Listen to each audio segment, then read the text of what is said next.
امام صاحب نے یہاں میرا جو تعارف کروایا ہے وہ یہ ہے کہ علماء وہ ہیں جن کو دیکھ کے اللہ یاد آ جاتا ہے، لہذا مجھے دیکھ کے بھی آپ کو اللہ یاد آئے گا۔ تو میں اپنے بارے میں بتا دوں، مجھے دیکھ کے اللہ یاد آئے یا نہ آئے، شادیاں یاد ضرور آ جاتی ہیں۔ اصل تعارف میرا یہ ہے۔ ہاں، جب شادیاں یاد آتی ہیں، پھر جب وہ شادی کرتے ہیں دوسری، پھر اللہ یاد آتا ہے اچھوں۔ تو میں اللہ یاد دلاتا ہوں، لیکن ایک پروسیس کے تحت اللہ یاد دلاتا ہوں آپ کو، اور وہ پھر صحیح طریقے سے یاد آتا ہے۔ ایسے میں اللہ یاد دلاؤں گا بھول جائیں گے آپ لوگ۔ تو میں شادی کی ترغیب دیتا ہوں، جب آپ دوسری شادی کرتے ہیں تو ایسا اللہ یاد آتا ہے کہ قیامت تک پھر اللہ بھولتا نہیں ہے۔ صحیح۔ تو اللہ تو یاد دلاتا ہوں، لیکن ایک پروسیس ہے ہمارا، اس کے تحت اللہ آپ کو یاد آئے گا۔ میں نے جو قرآن مجید خطبہ پڑھا ہے، قرآن مجید کی قاری صاحب نے بڑی اچھی آیات کی تلاوت کی۔ هو اللہ الخالق البارئ المصور له الاسماء الحسنى يسبح له ما في السماوات والارض وهو العزیز الحکیم۔ تو مجھے خیال ہوا کہ انہی آیتوں کو آپ کے سامنے کچھ تھوڑی سی وضاحت کے ساتھ رکھ دوں۔ قرآن پڑھا تو بہت جاتا ہے، سمجھا کم جاتا ہے، اور جتنا سمجھا جاتا ہے عمل پھر اس سے بھی کم ہوتا ہے۔ آپ یہاں ایک ترقی یافتہ کنٹری میں ہیں، دنیا کے بہت زیادہ ترقی یافتہ ممالک میں جاپان کا شمار ہوتا ہے۔ ترقی یافتہ نہ ہوتا تو پاکستان، انڈیا، سری لنکا، ملیشیا اور کہاں کہاں سے انڈونیشیا کو لوگ چھوڑ چھوڑ کے یہاں آتے ہیں، موو کرتے ہیں کہ جی یہاں تنخواہ جو ملے گی اس میں گزارا اچھا ہوگا، امن ہے، سکون ہے، اطمینان ہے۔ تو دنیا کی ان رنگ رلیوں میں انسان بہت بڑی غلطی کر بیٹھتا ہے، وہ غلطی جو پچھلی قوموں نے کی۔ بے شک۔ وہ کیا غلطی ہے؟ وَمَا بَلَغُوا مِعْشَارَ مَا آتَيْنَاهُمْ وَفَرِحُوا بِمَا عِندَهُمْ مِنَ الْعِلْمِ۔ دو آیتیں ہیں قرآن کی۔ اللہ نے فرمایا پچھلی جو قومیں تھیں تم ان کی ترقی کے 10ویں حصے کو بھی نہیں پہنچے، انہوں نے بھی بہت کچھ بنایا تھا، لیکن فرحوا بما عندهم من العلم، ان کے پاس جو نالج تھی اس نالج کے کچھ سائیڈ ایفیکٹ بھی تھے۔ لیکن جب آپ کے پاس علم ہوتا ہے تو اس کے فائدے بھی ہوتے ہیں، لیکن کچھ نہ کچھ سائیڈ ایفیکٹ بھی ہوتے ہیں۔ کوئی بھی نعمت جب آپ کے پاس ہوگی نا تو اس کے فائدے بھی ہوں گے اور سائیڈ ایفیکٹ بھی ہوں گے۔ طاقتور خوراک، طاقتور دواؤں کے سائیڈ ایفیکٹ ہوتے ہیں کہ نہیں ہوتے؟ سب لوگ ساتھ بولتے رہیں گے تو مجھے ذرا آسانی ہوتے ہیں۔ زخم 2 دنوں میں ٹھیک کرنا ہے تو ہیوی اینٹی بائیوٹک کھلانی پڑیں گی، پیٹ بھی خراب ہوگا، لیکن نیند کا بھی مسئلہ کھڑا ہو سکتا ہے۔ جو بھی نعمت انسان کو ملتی ہے، چاہے وہ صحت کی نعمت ہو، دولت کی نعمت ہو، ترقی کی نعمت ہو، عزت کی نعمت ہو، اس کے فائدے بھی ہیں لیکن ساتھ میں کچھ نہ کچھ اس کے سائیڈ ایفیکٹ بھی ہوتے ہیں۔ بعض دفعہ سائیڈ ایفیکٹ اتنے بڑھ جاتے ہیں کہ وہ اس کے فائدوں پہ غالب آ جاتے ہیں۔ جیسے آپ کے پاس علم آنا شروع ہو تو فائدے ہیں، آپ صحیح اور غلط میں تمیز کر سکتے ہو، لیکن تکبر بھی ساتھ ساتھ آتا رہے گا۔ جاہل آدمی میں تکبر، علم والا تکبر نہیں ہوتا، اسے تو کچھ پتہ ہی نہیں ہے۔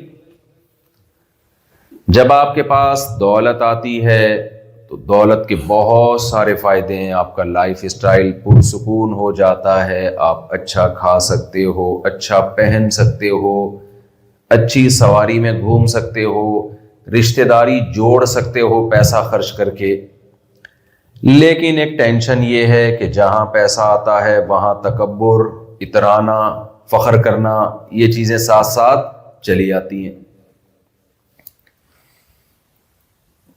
تو جہاں ترقی آتی ہے جن قوموں میں، اچھا یہ جو سائیڈ ایفیکٹ ہے نا، یہ انفرادی طور پر بھی لوگوں میں آتے ہیں اور قومی سطح پہ بھی آتے ہیں۔ آپ خاندان میں اکیلے امیر ہو گئے، عین ممکن ہے آپ کے اندر کبر پیدا ہو جائے، تکبر پیدا ہو جائے، آپ اپنے ہی خاندان کے غریبوں کو گھٹیا سمجھنا شروع کر دیں۔ اب آپ کے پاس ان سے ملاقات کے لیے ٹائم ہی نہیں ہے، ابا اچھے ہی نہیں لگتے۔ پڑھے لکھے آدمی کو اپنا دیہاتی ابا اچھا بولے نہیں۔ جب آپ جاپان سے جائیں گے بڑے تمیز والی زندگی گزار کے، تو اپنے گاؤں میں جو دھوتی پہنے ہوئے ابا ہیں، بہت سے لوگوں کو وہ اچھے نہیں لگ رہے ہوتے۔ تو انفرادی سطح پہ بھی انسان میں تکبر پیدا ہوتا ہے، اور جب کسی کوئی قوم قومی سطح پہ ترقی کرتی ہے تو اس ترقی کے بھی کچھ سائیڈ افیکٹ ہیں۔ اس قوم میں جہاں کچھ خوبیاں پیدا ہوتی ہیں، وہاں کچھ خامیاں بھی پیدا ہونا شروع ہو جاتی ہیں، جو اس ترقی کے سائیڈ افیکٹس میں سے ہوتی ہیں۔ زیادہ پیچیدہ باتیں تو نہیں کر رہا نا میں کہ آپ کہیں یار مولوی صاحب پتہ نہیں کون سا فلسفہ لے کے بیٹھ گئے۔ یہ میں قرآن ہی کو ایکسپلین کر رہا ہوں۔ قرآن نے کہا ہے وَفَرِحُوا بِمَا عِندَهُم مِّنَ الْعِلْمِ، بہت سی قوموں نے پہلے ترقی کی ہے، لیکن ترقی میں ایک ان کے سائیڈ افیکٹ کیا ہے کہ وہ اترانا شروع کر دیا، انہوں نے تکبر میں آ گئے۔ وہ کس بات کا تکبر؟ یہ تکبر نہیں تھا کہ لوگوں سے ملتے ہوئے بدتمیزی سے ملتے تھے، نہ بہت تمیز سے ملا کرتے تھے۔ اخلاقیات میں ہو سکتا ہے بہت اعلیٰ معیار ہو۔ تکبر ان کے اندر یہ آ گیا کہ وہ یہ بھول گئے کہ یہ نعمتیں ہمیں کسی نے دی ہیں، یہ ہماری پیدا کردہ نہیں ہے۔ یہ بارشیں کوئی برساتا ہے آسمان سے، فالق الحب والنوا، یہ کوئی ذات ہے جس نے گٹلی میں ایسے سافٹ ویئر ڈال دی ہیں کہ جب اس کو زمین میں ڈالا جائے تو وہ تناور درخت میں تبدیل ہوتی ہے، اور پھر اس میں پھول پیدا ہوتے ہیں، اور پھر اس میں پھل پیدا ہوتے ہیں، اور پھر وہی گٹلی اس کے اندر سے نکلتی ہے جو ہم نے زمین میں دفن کی تھی۔ یہ آٹومیٹیکلی نہیں ہے، یہ جو سائیکل ہے اور یہ جو سرکل ہے یہ کسی کا بنایا ہوا ہے۔ تو ان کے اندر تکبر یہ پیدا ہوا، بڑائی اور کبریائی یہ پیدا ہو گئی کہ جب اللہ اپنے میسنجرز کو بھیجتا، اپنے پیغمبروں کو بھیجتا ان کو سمجھانے کے لیے کہ بنانے والے کو یاد کرو، بنانے والے کا شکر ادا کرو، یہ نعمتیں تمہیں جس نے دی ہیں اس کا بھی خیال کرو، وہ تم سے کچھ چاہتا ہے، اس کے تم سے کچھ مطالبات ہیں، بہت سارے احکام ہیں اس کو فالو کرو۔ تو وہ پیغمبروں کی باتوں کو لفٹ نہیں کراتے تھے، وہ پیغمبروں کی باتوں کو ویلیو نہیں دیتے تھے۔ وہ کہتے تھے ہم کھاتے پیتے لوگ ہیں، ہماری ایک پرسکون زندگی گزر رہی ہے، ہم کھا رہے ہیں، پی رہے ہیں، لائف کو انجوائے کر رہے ہیں، یہ بیچ میں ان کا کیا کام ہے؟ یہ کیوں آگے میں بتا رہے ہیں یہ کرو یہ مت کرو؟ ہم وہ کریں گے جو ہمیں سمجھ میں آئے گا۔ سیم یہی سچویشن ان ملکوں میں ہے جو آج ترقی کے عروج پر ہیں۔ ان قوموں کے پاس اللہ کے بارے میں سوچنے کا ٹائم، جملہ کمپلیٹ کرنا ہے آپ لوگوں نے، سوچنے کا ٹائم نہیں۔ جو لوگ یہاں موو کر کے آتے ہیں ان کے پاس سب کچھ سوچنے کا ٹائم ہے، اللہ کے بارے میں سوچنے کا ٹائم نہیں۔ کیوں بھائی؟ مولانا صاحب یونیورسٹی میں کیوں جا رہے ہیں؟ مولانا صاحب جاپان آ کے ہمیں کیا سمجھائیں گے؟ یہاں کی ٹرینیں اتنی اچھی ہیں، یہاں کے جہاز اتنے اچھے ہیں، یہاں کے پائلٹ اتنے اچھے ہیں، یہاں کی سڑکیں اچھی۔ مولوی صاحب تم ایک ملک سے آ رہے ہو، غریب ملک، قرضے مانگتا رہتا ہے، اور ہمیں آگے سمجھاؤ گے؟ یہ ہو سکتا ہے آپ کے ذہن میں سوال آ رہا ہو۔ تو فرحوا بما عندهم من العلم، پچھلی قوموں نے جب ترقی کی ہے نا، تو اللہ کہتے ہیں ہم جب پیغمبروں کو بھیجا کرتے تھے تو قوموں کی سمجھ میں پیغمبروں کی باتیں نہیں آتی تھی۔ کہتے یہ کیوں؟ اس کی ضرورت کیا ہے؟ دیکھیں، انسان اس چیز کو ویلیو دیتا ہے جس چیز کی وہ ضرورت محسوس کرتا ہے۔ ضرورت ہوتی ہے نہیں، محسوس کر رہا ہو، محسوس کر رہا ہو اس کی ضرورت۔ آپ کو پاکستان میں، انڈیا میں، بنگلہ دیش میں، سری لنکا میں ضرورت محسوس ہوئی کہ بھائی غربت ہے، مہنگائی ہے، یہاں ہم اپنے اور اپنے گھر والوں کا پیٹ صحیح طریقے سے نہیں بھر سکتے، ہماری ضرورتیں پوری نہیں ہو رہی ہیں، اس ضرورت کا احساس ہوا، آپ نے سرچ کیا, ٹریول ایجنٹ سے رابطہ کیا, اپنے لوگوں سے, رشتہ داروں سے, انڈی والوں سے رابطہ کیا, بھائی کوئی ویزے کا جگاڑ لگاؤ, پاکستان سے کیا کرنا ہے ہم نے, انڈیا سے ہم نے بھاگنا ہے, ملیشیا سے بھاگنا ہے, انڈونیشیا سے بھاگنا ہے, یار کچھ کرو یار. ہلچل ہوئی نا. ان دنوں میں کوئی آ کے آپ کو بتاتا, کالا کلوٹا سا ہوتا, چرسی ہوتا, ہیروئنچی ہوتا, کوئی پرسنالٹی نہیں ہوتی اس کی, لیکن وہ آ کے بتاتا یار ایک فلاں کنٹری ہے, اس میں بڑی اچھی جاب ہے, وہاں ایسی تنخواہ ہے, تو آپ اس کی پرسنالٹی کو دیکھے بغیر اس کی بات پہ کان لگا کے سننا شروع کر دیتے, چاہے چرس کی بو آ رہی ہوتی اس کے منہ سے. آپ کہتے یار ہو سکتا ہے میرے کام کی یہ بات کر رہا ہوں. میرا ایک بیان ہوا تھا, بیان بھی نہیں, بیان کے دوران میں نے چھوٹی سی بات کر دی تھی گردوں کے بارے میں. میں کوئی ڈاکٹر تو ہوں نہیں, میں نے یہ تھوڑا سا بتا دیا بھائی گردوں. ایک ڈاکٹر آئے تھے, انہوں نے کہا یہ جو ہم ملٹی وٹامنز وغیرہ بلا وجہ کھا رہے ہوتے ہیں اس سے گردوں کے خراب ہونے کا خطرہ ہوتا ہے. بڑے ایکسپرٹ ڈاکٹر تھے, وہ کڈنی کے اسپیشلسٹ تھے. میں نے بیان کے دوران چھوٹی سی یہ بات کہہ دی کہ بھائی یہ وٹامنز فالتو میں جو کھا رہے ہوتے ہیں اس سے گردوں کا گردے بیڑا غرق ہو جاتا ہے, اس سے خطرہ ہوتا ہے. اب بیان کے دوران چھوٹی سی بات آئی, کسی نے میرا کلپ چلایا, گردے کیسے خراب ہوتے ہیں, گردے کس چیز سے خراب ہوتے ہیں.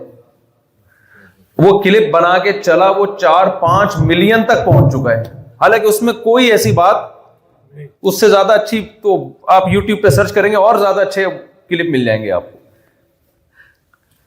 میں نے پھر بہت کوشش کی بھائی اس کو ہٹاؤ یار, لوگ سمجھ رہے ہوں گے پتہ نہیں کوئی کڈنی کے بارے میں مفتی صاحب نے کون سی ایسی رپورٹ پیش کی ہے جو اب تک ہم نے کہیں سنی نہیں ہے. اور رپورٹ کیا ہے کہ وٹامن نے, خالی اتنی سی بات تھوڑی ہے, گردوں کا تو پورا ایک پورا جو ہے ٹاپک ہے, وہ تو کڈنی کا اسپیشلسٹ ہی کر سکتا ہے. میں نے کہا میری بے عزتی ہو رہی ہے, کوئی ڈاکٹر سنے گا بولے گا یار یہ کڈنی کے بارے میں کیا رپورٹ, ہو سکتا ہے بہت سے بڑے بڑے ڈاکٹروں نے بھی سرچ کیا ہو, لیکن وہ اتنا وائرل ہو گیا, اتنا پھیل گیا کہ اب میرے لیے اس کو ہٹانا ممکن نہیں رہا. وہ شیئر ہوتی چلی جاتی ہے نا چیزیں. ہم نے کہا چھوڑو رہنے دو, بات غلط تو تھی نہیں اس میں, بات تو صحیح تھی. لیکن نہ میں گردوں کا اسپیشلسٹ ہوں, نہ اس میں کوئی ڈھنگ کی بات تھی. پھیل کیوں گئی, سب سن رہے ہیں. کیوں؟ گردوں کے مسئلے بہت سارے لوگوں کے ساتھ ہیں. لوگوں نے ضرورت کو محسوس کیا بھائی شاید کوئی مولوی صاحب ایسی بات بتا رہے ہوں کہ ہمارے گردے اس سے کیا ہو جائیں, ٹھیک ہو جائیں. اور بہت سے لوگوں نے اڑوس پڑوس میں لوگوں کے گردوں کو خراب ہوتے ہوئے دیکھا. ان کے اپنے ٹھیک ہیں, لیکن ان کو یہ ڈر تھا کہ کہیں ہمارے بھی خراب نہ ہو جائے, تو ان کو ضرورت محسوس ہوئی. کہیں بھی کڈنی لکھا ہوا آ رہا ہے, انہوں نے, چاہے وہ سڈنی کے رہنے والے ہوں یا کہیں کے بھی, انہوں نے گردے پہ کلک کیا ہے وہاں پہ. یہ میں مثال کیوں دے رہا ہوں, گردوں کے بارے میں رپورٹ پیش کرنے کے لیے نہیں دے رہا, یہ سمجھانے کے لیے کہ انسان کو جس چیز کی ضرورت محسوس ہوتی ہے اس کو وہ کان لگا کے سنتا ہے, اس پہ وہ دھیان دیتا ہے. آج آپ کسی سے بھی بات کر لیں, یار اس بزنس میں ڈبل فائدہ ہے جو تم کر رہے ہو, تھوڑی دیر سنے گا ضرور انسان, چاہے پتا ہے کہ یہ جھوٹی بول رہا ہے, اس کو کچھ بھی نہیں پتا, ٹائم دے گا اس کو. کہتے ہیں نا کسی نے بھوکے سے پوچھا 2 اور 2 کتنے, تو بھوکے نے کیا کہا 2 اور 2 4 روٹیاں, حالانکہ اس نے روٹی کے بارے میں نہیں پوچھا تھا. اس کی ضرورت تھی کیا, روٹی, تو اس کی زبان پہ روٹی کا لفظ آ رہا ہے. تو بات یہ ہے کہ آج ہمارا جو ایجوکیٹڈ طبقہ ہے, پڑھا لکھا طبقہ ہے, اس کے پاس دین کی بات سننے کا ٹائم نہیں ہے. اور خاص طور پہ جاپان, تو جاپان ہے آپ کو سب, یہ تو آپ لوگ بڑے خوش قسمت ہیں جو ہم جیسے نلائقوں کو, جن کو دیکھ کے شادیاں آ جاتی ہیں, ان کو سننے کے لیے آ گئے, اور ہو سکتا ہے اسی سلسلے میں آئے. اچھا, یہاں لوگوں نے کی بھی ہیں بہت سارے پاکستانی, پنجاب کے, لاہور کے, ایک بیوی ادھر کی, ایک سیالکوٹ کی, ایک بیوی ادھر کی, ایک لاہور کی. تو میں نے کہا یار یہ تو, اور 30 سال سے رہ رہے ہیں یہاں پہ, تو بڑا خوش ہوا کہ چلو ایک کام تو اچھا کیا. کیونکہ بھائی آپ بغیر بیوی کے کیسے رہو گے, خود سوچو نا, برائی کی طرف جائے گا انسان. تو یہ تو بڑا خاندانی کام کیا آپ لوگوں نے ماشاءاللہ, میرے آنے سے پہلے ہی زبردست. تو میں تو اسپیڈ تھوڑی سی بڑھاؤں گا آپ لوگوں کی. 2 کیا یار, پھر رہ کتنے گئے, 2 رہ گئی, 2 رہ گئی ہیں. 3 ہو جائیں گی تو اس کا مطلب ہاتھی نکل گیا، دم رہ گئی، چوتھی کیا ہے؟ پھر تو چوتھی بھی کرو۔ خیر، تو میں یہ عرض کر رہا تھا، جس چیز کی انسان ضرورت محسوس کرتا ہے اس کی طرف دھیان دیتا ہے۔ تو پچھلی امتوں میں اللہ نے بہت سی امتوں کو بڑی ترقیاں دی ہیں، بہت ترقیاں دی ہیں۔ وہ اپنی ترقی پہ، اس ترقی کے سائیڈ افیکٹ کیا تھے؟ وہ اترانے لگے۔ لوگوں سے تکبر نہیں، تکبر کس سے کیا؟ اللہ سے، اللہ کے پیغمبروں سے۔ وہ اللہ کے پیغمبروں کی بات پہ دھیان ہی نہیں دیتے تھے۔ ایک فالٹ ان میں یہ پیدا ہوا، ظاہر ہے ٹیکنیکل فالٹ ہے نا یہ۔ ایک اور فالٹ ان کے اندر یہ پیدا ہوا کہ جب انہوں نے ترقی کی اور ترقی کی انتہا کو پہنچے، مال و دولت کی ریل پیل ہوئی، تو انہوں نے غریبوں کو ناکام سمجھنا شروع کر دیا۔ انہوں نے کہا یہ کامیاب ہم ہیں اور غریب کیا ہوتا ہے؟ ناکام۔ انہوں نے کہا یہ غریب ایسے، آج بھی آ رہے ہیں ایسے لوگ، غریبوں کو صبح شام گالیاں دیتے ہیں۔ ان کے پاس بھی دولت آئی اور اوپر کی سیٹنگ کیا ہو گئی؟ خراب۔ نیا نیا پیسہ آتا ہے نا تو سنبھلتا نہیں ہے انسان سے۔ یہ سنا ہوگا نا آپ نے، خاندانی رئیس جو ہوتے ہیں وہ الگ ہی ہوتے ہیں، اور نیا نیا پیسہ آئے تو اوقات بھول جاتا ہے انسان، پاگل ہو جاتا ہے، بچکانا باتیں شروع کر دیتا ہے بیٹھ کے، یہ میرا موبائل، میری گھڑی، میری گاڑی، میری ٹوپی، میری پگڑی، میری ویسٹ کوٹ، یہ بچکانا حرکتیں وہی شروع کرتے ہیں جو خاندانی رئیس نہیں ہوتے۔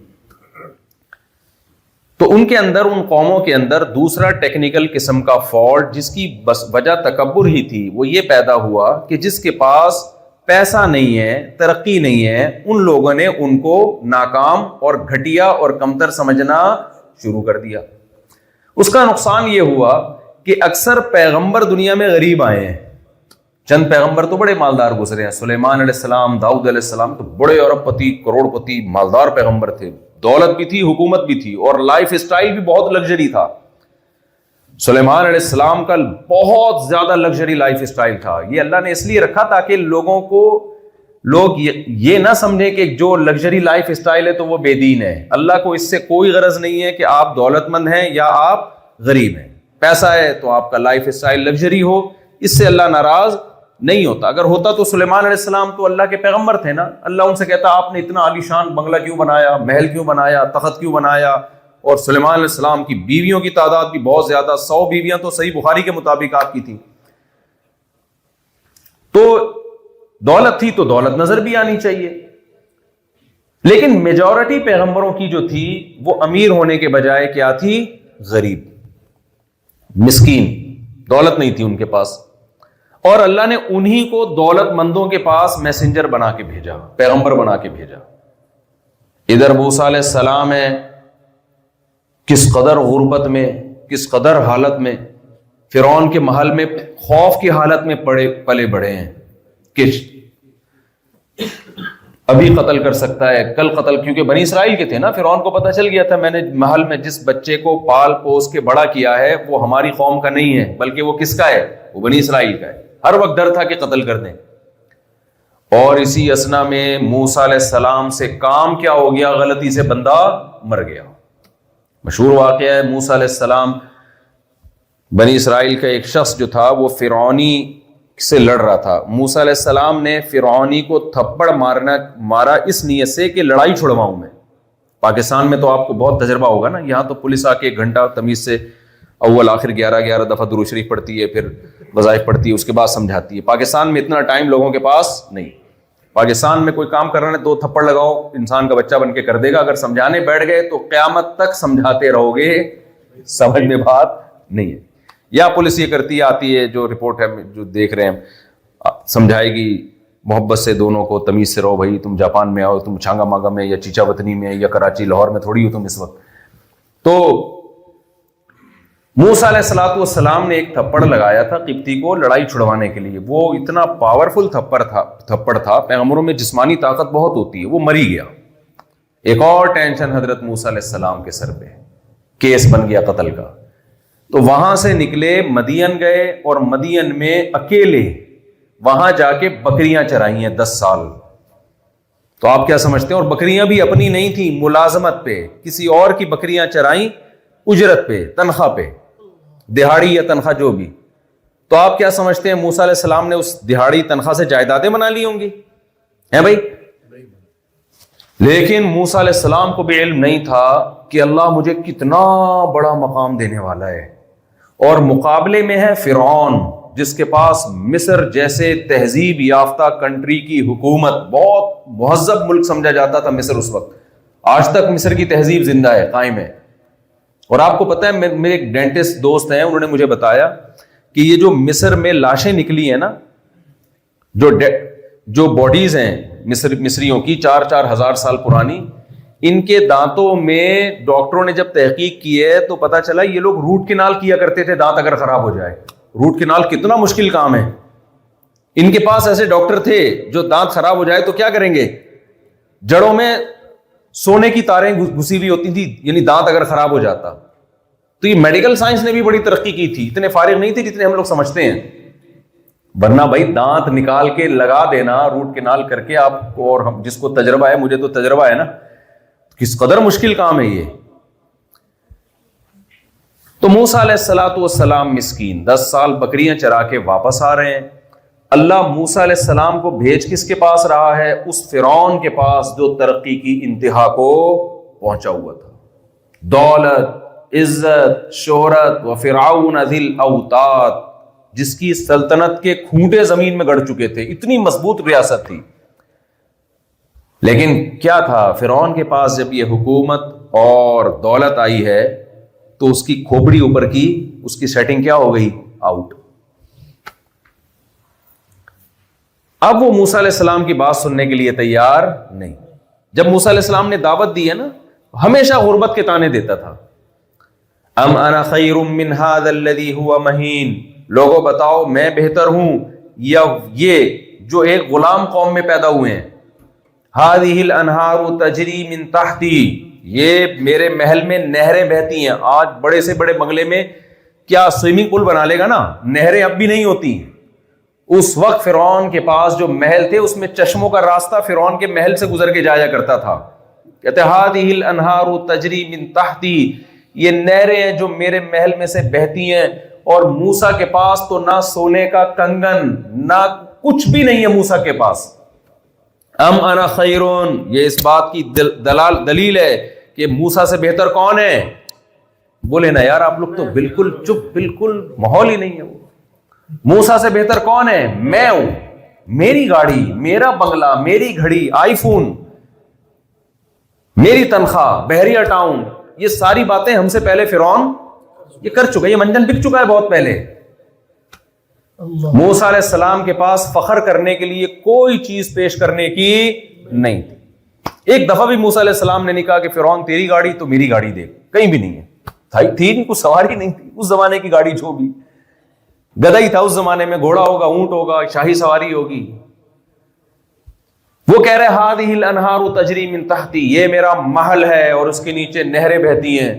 حضرت موسیٰ نے جواب میں نہیں کہا کہ تو کبھی میرے علاقے میں آ تو دیکھ میرا گھر کیسا ہے، کیونکہ موسیٰ کو معلوم تھا کلیم اللہ کو کہ میرے پاس کوئی گھر نہیں، کوئی جھگی بھی نہیں ہوگی۔ زندگی 10 سال بکریاں چرانے میں گزر گئی بھائی، اتنی مشکل سے تو رشتہ ہوا ہے وہاں پہ، اور 10 سال بکریاں چرا کے موسیٰ علیہ السلام کی شادی ہوئی ہے۔ اس سے پتہ چلتا ہے پیغمبروں کی نظر میں شادی کی، نکاح کی کتنی ویلیو ہے۔ 10 سال کلیم اللہ نے بکریاں چلائی ہیں کہ رشتہ مل جائے گا اس بہانے۔ تو موسیٰ علیہ السلام کیا کہتے فرعون کے مقابلے میں؟ فرعون جب کہتا ہے یہ محلات اور یہ نہریں، تو موسیٰ علیہ السلام نے کیا پیش کیا کہ یہ میرا گھر؟ کوئی پیش کیا؟ موسیٰ علیہ السلام نے کہا میں تجھ سے کیا باتیں کر رہا ہوں، تو اپنے قصے لے کے بیٹھ رہا ہے، یہ میرا محل اور یہ میری حکومت اور یہ میرا دبدبہ اور یہ میری سواری اور یہ میرا گھوڑا اور یہ میری خادم۔ حضرت موسیٰ کے پاس کوئی خادم نہیں تھا، کوئی خادم نہیں تھا۔ یہ وہ سائیڈ ایفیکٹ تھے جو دولت نے جس کی بیس پہ فرعون کی کھوپڑی کو کیا کر دیا، اس کی سیٹنگ خراب کر دی۔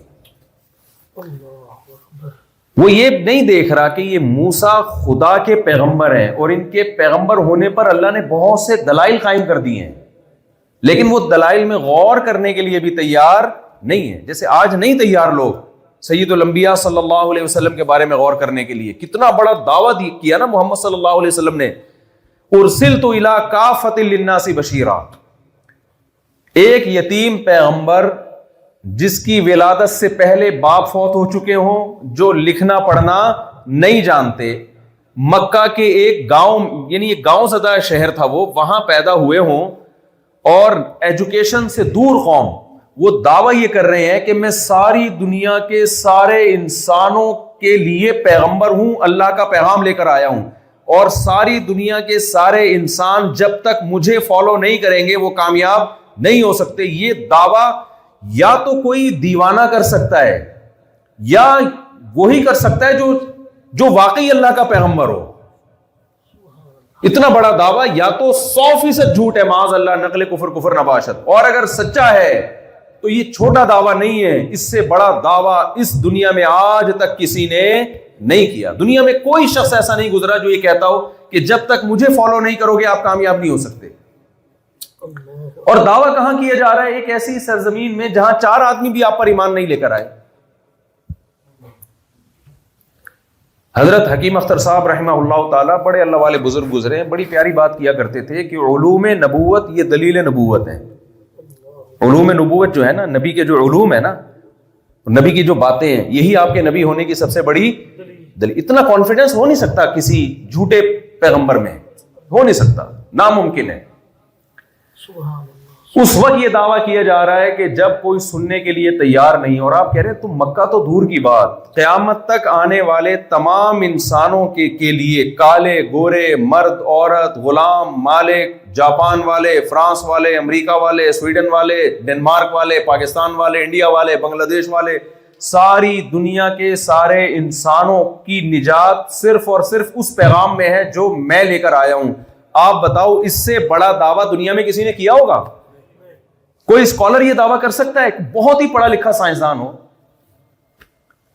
یہ دعویٰ تو نہ آئنسٹائن نے کیا، نہ نیوٹن نے کیا، کوئی دنیا میں ایسا فلاسفر پروفیسر نہیں گزرا ہوگا جو اتنا بڑا دعویٰ۔ ہاں وہی کرے گا جس کی دماغ کیا ہو جائے گا، پاگل گھوم رہے ہوتے ہیں نا، اوٹ پٹانگ باتیں کر رہے ہوتے ہیں، ہم تو کہتے ہیں، ہنستے ہیں، ہم کہتے ہیں پاگل ہے بھائی، جانے دو اس کو۔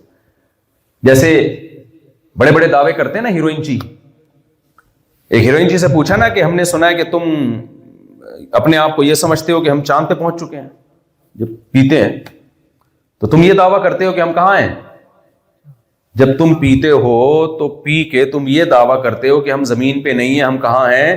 چاند پہ۔ چاند پہ تو نیل آرمسٹرانگ گیا تھا نا، تو وہ تو کتنی محنت کے بعد گیا تھا نا چاند پہ، بہت اربوں خربوں روپے لگے تھے اور ٹریننگ تھی اور اس کی پڑھائی تھی وغیرہ وغیرہ کے بعد پہنچا تھا نا وہ۔ تو ہمارے ہاں جو ہیروئن چی ہیں ان کا یہ دعویٰ ہے کہ ہم ہیروئن پی کے کہاں پہنچ جاتے ہیں؟ ڈائریکٹ چاند۔ تو کسی ہیروئن چی سے پوچھا کہ سنا ہے کہ تم پینے کے بعد چاند پہ پہنچتے ہو؟ اس نے کہا سنا کی کیا بات ہے، ابھی کہاں بیٹھ کے انٹرویو دے رہا ہوں میں، ابھی میں جو انٹرویو دے رہا ہوں کہاں بیٹھ کے دے رہا ہوں، چاند پہ ہی تو بیٹھا ہوں میں۔ تو اب دیکھو آپ کو ہنسی آئی اس بات پہ، کیونکہ اتنا بڑا دعویٰ یا تو نیل آرمسٹرانگ کر سکتا ہے یا کوئی ہیروئن چی کر سکتا ہے۔ کیا خیال ہے بھائی؟ بڑے بڑے دعوے یا تو کوئی بہت سمجھدار کرے گا جو سچا ہوگا، یا کوئی ایک نمبر کا جھوٹا ہوگا۔ ہاں درمیانے درجے کے جو دعوے ہیں نا، وہ کبھی صحیح لوگ بھی کر رہے ہوتے ہیں، کبھی غلط لوگ بھی کر رہے ہوتے ہیں، لیکن وہ پاگل نہیں ہوتے۔ جیسے ایمانداری کے دعوے، بھائی مجھے جو پیسے دو گے میں 1-1 روپیہ واپس کروں گا، اس کے بعد جب لیے تو اس کے بعد آج تک واپس نہیں کیے، لیکن پاگل نہیں ہے، عقل مند ہے، لیکن چھوٹے چھوٹے بڑے بہت بڑے دعوے، بہت ہی بڑے دعوے، یا تو یہ وہ کر سکتا ہے جو واقعی سچ بول رہا ہو کیونکہ اس کو پتا ہے کہ میرے دعوے پہ لوگ ہنسیں گے، یا وہ کر سکتا ہے جس کا اوپر کی کھوپڑی صحیح کام نہ کر رہی۔ اب یہاں ایک صاحب نے بتایا کہ میری بیوی جاپانی ہے اور میں اس کو آپ کے بیان سمجھاتا ہوں، وہ بڑی ہستی ہے بیان میں، لیکن کچھ چیزوں کا ترجمہ اس کو سمجھانا بڑا مشکل ہوتا ہے، تو اس میں سے ایک لفظ ہے کھوپڑی۔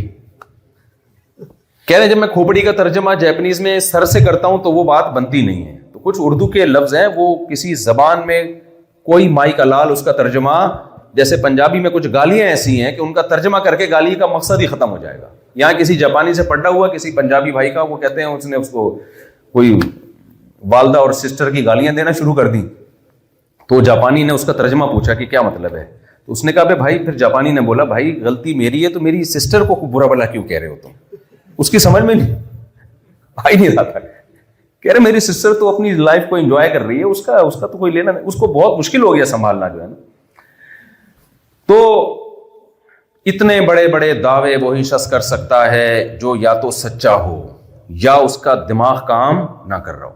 تبھی نبی صلی اللہ علیہ وسلم جب یہ دعویٰ کیا آپ صلی اللہ علیہ وسلم نے ارسلت الی کافۃ للناس، ساری دنیا کے سارے انسانوں کی طرف اللہ نے مجھے میسنجر بنا کے بھیجا ہے، تو مشرکین مکہ نے کہا کہ مجنون ہیں، دیوانے ہیں. کسی نے کہا شاعروں میں مبالغہ بہت ہوتا ہے نا.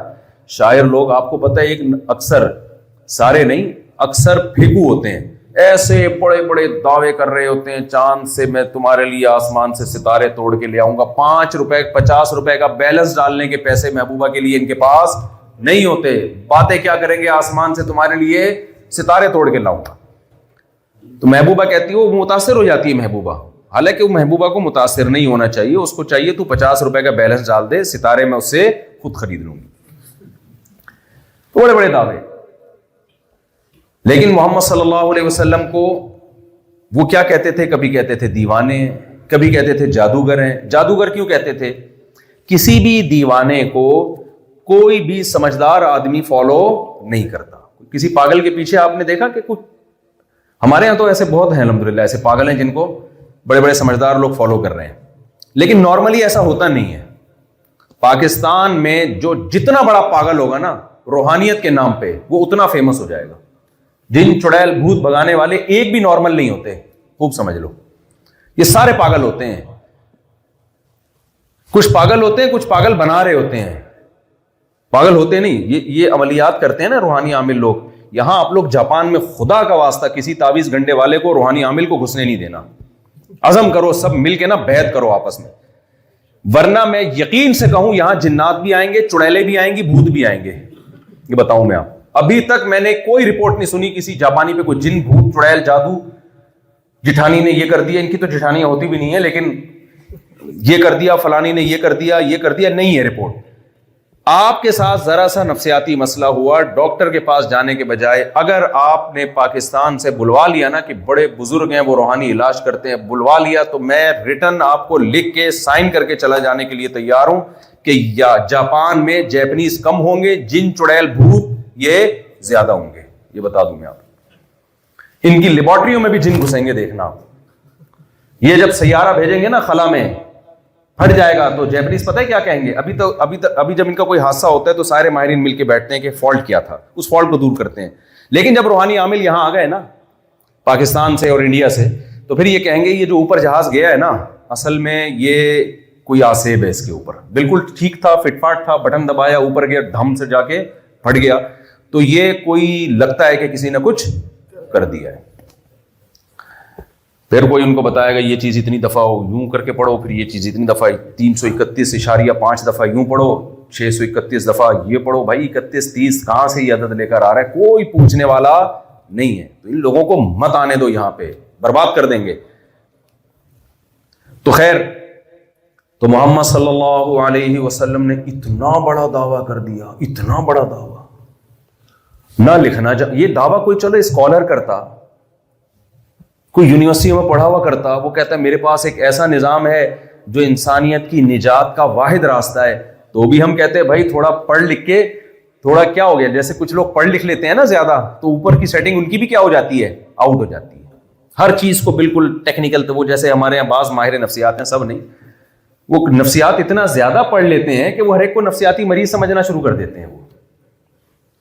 اب وہ ہر ایک کو بڑے طریقے سے سمجھائیں گے. بچے کی دیکھیں، وہ میں نے ایک ماہر نفسیات کا میں اس کی ویڈیو سن رہا تھا، وہ لوگوں کو بتا رہا تھا کہ بچے پہ دیکھیں سختی نہ کریں، کیونکہ ہوتا یہ ہے کہ بچے جب اسٹریس میں جاتا ہے تو اس کے اسٹریس والے ہارمونز بڑھ جاتے ہیں. اسٹریس والے جب ہارمونز بڑھتے ہیں تو جب آپ بچے کو کوئی بات سناتے ہیں تو سماعت کمزور ہو جاتی ہے. جب اسٹریس ہارمونز بڑھتے ہیں، وہ پوری ٹیکنیکل پوری نا. ابے بھائی کون سا تربیت کا تم اتنا پیچیدہ کر کے بنا دیا. میں نے کہا اگر بچے پہ ہمیں غصہ آ رہا ہے، بار بار ایک ہی مسٹیک کر رہا ہے، اس کے ہارمونز کی فکر ہے، ہمارے ہارمونز کا کوئی خیال ہے ہی نہیں. ہمارے جو بڑھ رہے ہیں اور بڑھ کے کھوپڑی سے باہر نکل کے گر رہے ہیں اور ٹرانسفر ہو رہے ہیں دوسروں میں، اس کی کوئی فکر ڈاکٹر صاحب کو نہیں ہے. ٹھیک ہے بچوں پہ سختی نہیں کرنی چاہیے، لیکن ہر چیز میں اعتدال کیا ہے، ضروری ہے. ابھی دیکھو ہمارے یہ دوست ہے نا، ان کی چھوٹی بچی ہے، میں نام نہیں لوں گا ان کا، ان کی چھوٹی بچی ہے, انہوں نے بتایا کہ یہاں جو ہے نا وہ تھوڑی سی اسٹریس میں, عجیب سی ڈپریشن میں جا رہی ہے, ڈر جاتی ہے ذرا سی باتوں پہ. میں نے کہا اس بچی کو, یہ پشاور کے, میں نے کہا بچی کو پشاور بھیج دو, کیونکہ بچی کے ساتھ کوئی کھیلنے کودنے کے لیے بچہ نہیں ہے. میں نے کہا اس بچی کو بھیجو پشاور, وہاں اس کی کزنیں اور اس کی جو رشتہ دار اس کی عمر کی رکھ کے لگائیں گی چماٹے, ماریں گی نا وہ, یہ بھی لگائے گی. بچے تو کھیلتے ہیں, بچوں کو کون روک سکتا ہے, یہ بھی مارے گی وہ بھی ماریں گے. تھوڑے دنوں میں ہارمونز کی سیٹنگ آٹومیٹیکلی کیا ہو جائیں گے, سارے سافٹ ویئر اپڈیٹ ہو جائیں گے, ری انسٹال ہو جائیں گے سارے. میں نے کہا ابھی یہ کام کر لو, بڑی عمر میں یہ کام نہیں ہو سکتا. تو جن بچوں کو یہاں اسٹریس ہو رہا ہے نا, پاکستان کا ایک چکر لگا کے اپنے کزنوں میں چھوڑ دیا کریں, ان کو بہن بھائیوں میں کزنوں میں چھوڑ کے واپس لے کر آئیں. بالکل دیکھو ہم بہن بھائیوں میں کھیلے کودے ہیں نا, ٹینشن دینا جانتے ہیں الحمدللہ, کوشش یہ ہوتی ہے کہ ٹینشن کسی سے لیں نہیں. ہم تو مار بھی کھائی ہم نے, بھائیوں سے بھی, ابا سے بھی پٹے ہیں, پیٹا بھی ہے, مارا بھی ہے, زیادہ نہیں ہو یہ حد سے زیادہ نقصان دہ. تو اتنا پیچیدہ بعض چیزوں کو بنا دیا ہے نا, کیونکہ زیادہ پڑھنے سے اگر عقل نہیں ہے اور صرف پڑھائی ہے تو اوپر کی سیٹنگ کیا ہو جاتی ہے, آؤٹ. جیسے جو لوگ ہر وقت صحت کے کلپ دیکھتے رہتے ہیں نا, ہیلتھ, یہ کھانا یہ نہیں کھانا, یہ کھانا یہ نہیں کھانا, ٹینشن سے ہی صحت برباد ہو جاتی ہے ان کی. ہر چیز میں اعتدال کیا ہے, ضروری ہے. تو وہ ایک ڈاکٹر ہے ہمارے یہاں, ان کے کلپ بہت آتے ہیں, بہت زیادہ صحت کے بارے میں نا, یہ کھائیں پھر یوں کھائیں پھر ایسا کھائیں پھر یہ والا وٹامن. تو نیچے ایک سردار جی ہوتے ہیں نا سکھ, اس نے کمنٹ کیا, اچھا وہ ریسرچ, بڑے ریسرچ پیپر بھی ہوتے ہیں ساتھ ساتھ, امریکہ کے ڈاکٹر کی یہ ریسرچ ہے, وہ تو آدمی اور پاگل ہونا شروع ہو جاتا ہے یار, ہر بات ریسرچ سے کر رہے ہیں. نیچے ایک سردار جی نے لکھا ہوتا ہے, چھڈو پاؤ جی کوئی اور کام کرو, لوگوں کو جینے دو. مجھے بڑا اچھا لگا اس کا, انگلش میں نا ایسے پنجابی لکھی ہوئی تھی, چھڈو پاؤ جی لوگوں کو جینے دو. مجھے بڑا اچھا لگا. تو میں عرض کر رہا تھا, رسول اللہ صلی اللہ علیہ وسلم کوئی بہت بڑے اس زمانے کے اسکالر ہوتے, کوئی یونیورسٹی سے فارغ ہوتے, پھر آپ یہ اتنا بڑا دعویٰ کرتے, تو بھی ایک الزام بن سکتا تھا کہ بھائی بہت زیادہ پڑھ لکھنے سے بعض دفعہ انسان بڑی بڑی باتیں کرنا شروع کر دیتا ہے. قرآن کیا کہتا ہے, وَمَا تَخُطُّهُ بِيَمِينِكَ إِذًا لَارْتَابَ الْمُبْطِلُونَ. محمد صلی اللہ علیہ وسلم کے ہاتھ نے کبھی الف با کی لکیر نہیں کھینچی. اگر ایسا کیا ہوتا تو تم کہتے, تم شک میں پڑ جاتے کہ یہ جو قرآن پیش کر رہے ہیں, یہ جو قانون پیش کر رہے ہیں, یہ ہو سکتا ہے ان کا گڑا ہوا ہو. اللہ کہتے ہیں جس شخصیت نے الف اور با کبھی لکھا نہیں, جو الف اور با کا فرق نہیں جانتے, وہ اتنا زبردست ضابطہ حیات کیسے پیش کر سکتے ہیں؟ ایسا قانون محمد صلی اللہ علیہ وسلم نے پیش کیا 1400 سال کے بعد. اگر جاپان والے نجات چاہتے ہیں اس ٹینشن میں جس میں یہ پڑ چکے ہیں, اس سے نکلنا چاہتے ہیں, تو ان کے پاس بھی اس قانون کے علاوہ کوئی آپشن نہیں ہے. سب کچھ ہونے کے باوجود بھی میں جب بعض حالات سنتا ہوں تو حیران ہو جاتا ہوں, جو دیکھتا ہوں حالات حیران ہو جاتا ہوں. کتنے پاکستانی ہیں اپنے بچوں کو یہاں لانے کے لیے تیار نہیں ہیں. ابھی ایک صاحب کہہ رہے تھے یار اسلامک اسکول بنے گا تو میں بچوں کو لاؤں گا, ورنہ نہیں لا رہا میں. بچے ہاتھ سے کیا ہو رہے ہیں, نکل رہے ہیں. ایسے اخلاق کا کیا کرنا ہے بھائی, جب انسان اپنے باپ کو نہ پوچھے, اپنی ماں کو نہ پوچھے, اپنی بیوی پہ خرچ نہ کرے, اپنی بیٹیوں کی فکر نہ کرے. یہ تو انفرادی زندگی ہو گئی نا انسان کی. آپ بتاؤ, انسان کو اللہ نے خاندانوں میں پیدا کیا, یہ ایسے ہی جیسے جو گھوڑے گدھے ہوتے ہیں, بکرے ہوتے ہیں, بکرے کو پتا ہوتا ہے اس کی اماں کون ہے ابا کون ہے؟ بولے نا بھائی, کیا پتا ہوتا ہے اس کو اس کی ابا کون ہے, اس کی اماں کون ہے؟ بلی کتنے شوق سے اپنے بچوں کو پالتی ہے, کتنا خیال کرتی ہے, اپنے سے طاقتور جانوروں سے لڑتی ہے. کیا بلی کے بچے اپنی ماں کا احسان مانتے ہیں؟ بولو نا. میں تو مرغیاں پالتا ہوں, مرغی اس قدر طاقتور ہو جاتی ہے اپنے بچوں کے پیدا ہونے کے بعد, چیل کووں سے لڑتی ہے, اپنے سے طاقتور سے لڑتی ہے, بلی سے لڑتی ہے. حالانکہ بلی چاہے تو ایک نوالے میں مرغی کو کھا سکتی ہے, لیکن بچے ہونے کے بعد بلی مرغی کی طرف نہیں بڑھتی. کیا یہ چوزے بڑے ہو کر اپنی ماں کا حق پہچانتے ہیں؟ یہی کام اگر انسان شروع کر دے تو انسان میں اور گدے گھوڑوں اور کتوں بلوں میں کوئی فرق رہ جائے گا؟ خالی ترقی کا جو بھوت سوار ہو گیا نا ہمارے دماغوں پر, اس کو دماغ سے نکالنا ضروری ہے. سب کچھ یہ مادی ترقی نہیں ہوتی, اخلاقی ترقی پہلے ہے, مادی ترقی اس کے بعد ہے. فرعون مادی ترقی کی عروج پر تھا, اخلاقی تنزل کا شکار تھا. موسیٰ علیہ السلام مادی ترقی میں تنزل پر تھے, اخلاقی ترقی میں انتہائی عروج پر تھے. یہ بات اللہ پیغمبروں کے ذریعے ترقی یافتہ قوموں کو بتاتا رہا، مگر قوموں کی سمجھ میں نہیں آتا رہا، کیونکہ انہوں نے مادی ترقی ہی کو دنیا کی ہر چیز سمجھ لیا تھا۔ تو آپ کو تو چاہیے تھا میرے بھائی، جب آپ جاپان آتے تو آپ ان سے مادی ترقی لیتے اور اخلاقی ترقی یہاں بولو ٹرانسفر کرتے۔ کتنے افسوس کی بات ہے، آپ میں سے بہت سے لوگ یہاں آ کے جو خوبی تھی ان کے اندر، مادی ترقی بھی ایک خوبی کی چیز ہے، اللہ نے قرآن میں جگہ جگہ نعمت کے طور پہ بیان کی ہے، اس کو بھی اللہ نے نعمت کے طور پہ بیان کیا ہے کہ یہ نعمتیں میں نے تمہیں دی ہیں۔ تو آپ کو چاہیے تھا بھائی کہ آپ ان سے وہ مادی ترقی لے لیتے اور جو ترقی آپ کے پاس تھی اخلاقی، وہ آپ یہاں پارسل کر دیتے۔ لیکن آپ نے کیا کیا بھائی، آپ سب کی بات نہیں کر رہا، آپ کے علاوہ کی بات کر رہا ہوں، جو بیان نہیں سن رہے ان لوگوں نے کیا کیا، انہوں نے یہ کیا کہ یہاں آ کے مادی ترقی تو لے لی، اور دو جرم ان سے ہوئے۔ نمبر ایک، اسی مادی کو سب کچھ سمجھ بیٹھے، اور جو ان میں اخلاقی تنزل تھا اس کی بھی تعویلات کرنا شروع کر دی۔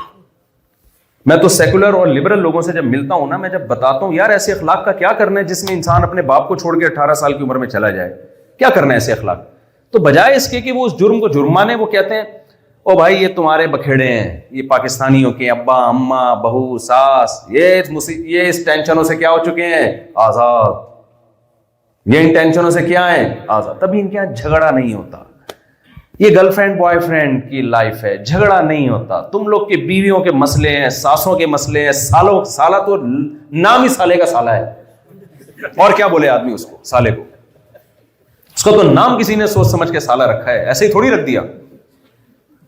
گرل فرینڈ کا بھائی سالہ نہیں ہوتا، وہ ٹینشن نہیں ہے وہ۔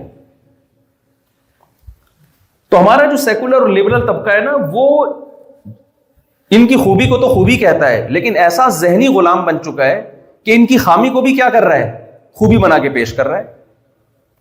کیا ٹینشن ہے تم لوگوں کی یار، وہ کہتے ہیں یہ جو انڈیویجولی لائف گزارتے ہیں یہی تو لائف ہے، پیسہ پیسہ۔ بھائی یہی اگر لائف ہے تو سکون مارکیٹ میں شارٹ کیوں ہے؟ میں تو زیادہ واقعات بھی نہیں بتا سکتا، میری ہر چیز ریکارڈ ہوتی ہے نا، تو میں تو تمیز سے بہت رہوں گا۔ تو مادی ترقی ایک خوبی ہے، اخلاق سے بات کرنا یقیناً ایک خوبی ہے، ہم اس خوبی کے منکر نہیں ہیں۔ جو ان کے اندر خوبیاں ہیں وہ تو مانو بھائی، وہ ہیں خوبیاں۔ نبی صلی اللہ علیہ وسلم نے فرمایا مسکرا کے بات کرنا کیا ہے، صدقہ۔ تو یہاں گالی سے بات نہیں کرتے، کس سے بات کرتے ہیں، مسکرا کے۔ اچھی چیز ہے، فالو کرنا چاہیے۔ لیکن یہاں ہماری ینگ جنریشن جب آ رہی ہے تو جو نعمت آپ کے پاس تھی ان کو دینے کے بجائے دو گڑبڑے۔ نمبر ایک، جو چیز ان کے پاس نہیں ہے اس کی بھی تعویلات کرنا شروع کر دی، اور دوسری بات یہ کہ پھر اس میں ان کو فالو کرنا بھی شروع کر دیا، یہ سمجھ کے کہ اصل ترقی یہی ہے۔ تو ہمارا جو لبرل اور سیکولر طبقہ ہے نا، وہ یہی کہتا ہے یار کیا ہے، کیا ضرورت ہے، ابا اماں اولڈ ہاؤس ہے نا، اتنے اچھے خوبصورت بنے ہوئے ہیں، اتنا کیئر ہوتی ہے اس میں، اور اتنی تمیز سے ان کا سارا سیٹ اپ چل رہا ہوتا ہے، اور ہماری ٹینشن گرل فرینڈ سے دور ہو جاتی ہے، تو بیوی پالنے کی ہمیں کیا ضرورت ہے، بچے کی یہ۔ اور بعض لوگ، میں جب سوئٹزرلینڈ گیا نا تو میں نے وہاں گاڑیوں میں دیکھا ایک ہی بندہ گاڑیوں میں ایک بندہ ہی بیٹھا ہوتا ہے، بہت زیادہ ہوا اس کے ساتھ فرنٹ سیٹ پہ دوسرا۔ اور ہمارے یہاں جب ہم کسی تفریحی مقام پہ مری میں جاتے ہیں تو کھڑکیوں سے بچے نکل کے گر رہے ہوتے ہیں باہر، ڈگی میں الگ بھرے ہوئے ہوتے ہیں۔ تو میں نے کہا یار یہ ایک ہی، تو وہاں مجھے مقامی لوگوں نے بتایا کہ ہم نے ایسے لوگ دیکھے ہیں جو گاڑی جب سے خریدی ہے نا 5-10 سال ہو گئے، پچھلی سیٹ پہ کوئی بندہ آج تک بیٹھا ہے ہی نہیں۔ میں نے کہا یار یہ کیا زندگی ہے یار، اس سے تو وہ ٹھیلے والا اچھا ہے، گولے گنڈے والا ہمارا۔ گھر جاتا ہے تو بچے اس کا انتظار کر رہے ہوتے ہیں، بیوی انتظار کر رہی ہوتی ہے اس کے، وہ گولا گنڈا کما کے جو بھی کر تھوڑا بہت خیال کر لیتا ہے اپنے بوڑھے باپ کو، گٹکے کے پیسے ہی دے دیتا ہے وہ، اور کچھ نہیں کر سکتا۔ تو اللہ اکبر، تو یہ کتنی بڑی حقیقت ہے کہ ایسی تنہائی کا کیا کرنا ہے۔ دیکھو بہت سے لوگ میں نے دیکھے اکیلے کھانا بھی نہیں کھاتے، کہتے ہیں یار کھانا کھانے کا مزہ تو جب ہے جب 4 آدمی بیٹھے، یہ نیچرل ہے، 4 دوست احباب بیٹھے ہو تو دال کھانے میں بھی مزہ آتا ہے۔ اکیلے بیٹھ کے آپ پیزا کھا رہے ہو وہاں بیٹھ کے کونے میں منہ دے کے، اکیلے بیٹھ کے برگر کھا رہے ہو، اس سے بہتر وہ دال ہے جو 4 آدمی مل جل کے کھا لیتے ہیں۔ تو میں نے وہاں سوئٹزرلینڈ میں نا، اب سوئٹزرلینڈ کے خلاف بولنے پر تو کچھ انشاءاللہ گناہ نہیں ملے گا مجھے، کیونکہ ابھی تو میں یہاں پر ہوں نا، جاپان میں ہوں.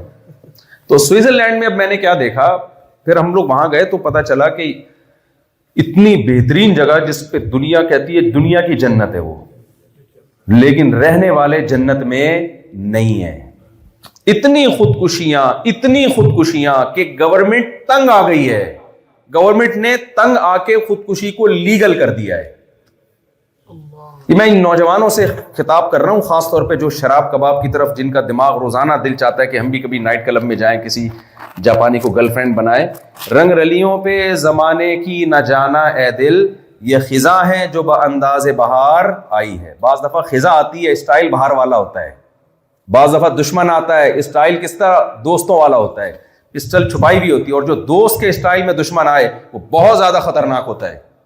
بعض دفعہ لڈو میں زہر رکھ کے کھلایا جاتا ہے بھائی. نافرمانوں کے لیے شراب کباب، زنا، گرل فرینڈ، یہ اصل میں لڈو ہیں جس میں اللہ نے کیا رکھا ہوا ہے؟ زہر، تاکہ دنیا میں بھی عذاب میں ہو اور آخرت میں بھی عذاب میں ہو. ان رنگ رلیوں کو دیکھ کر کبھی متاثر مت ہونا، بڑھاپا بہت خطرناک گزرے گا تمہارا، سسکیاں لے کے مرو گے تم.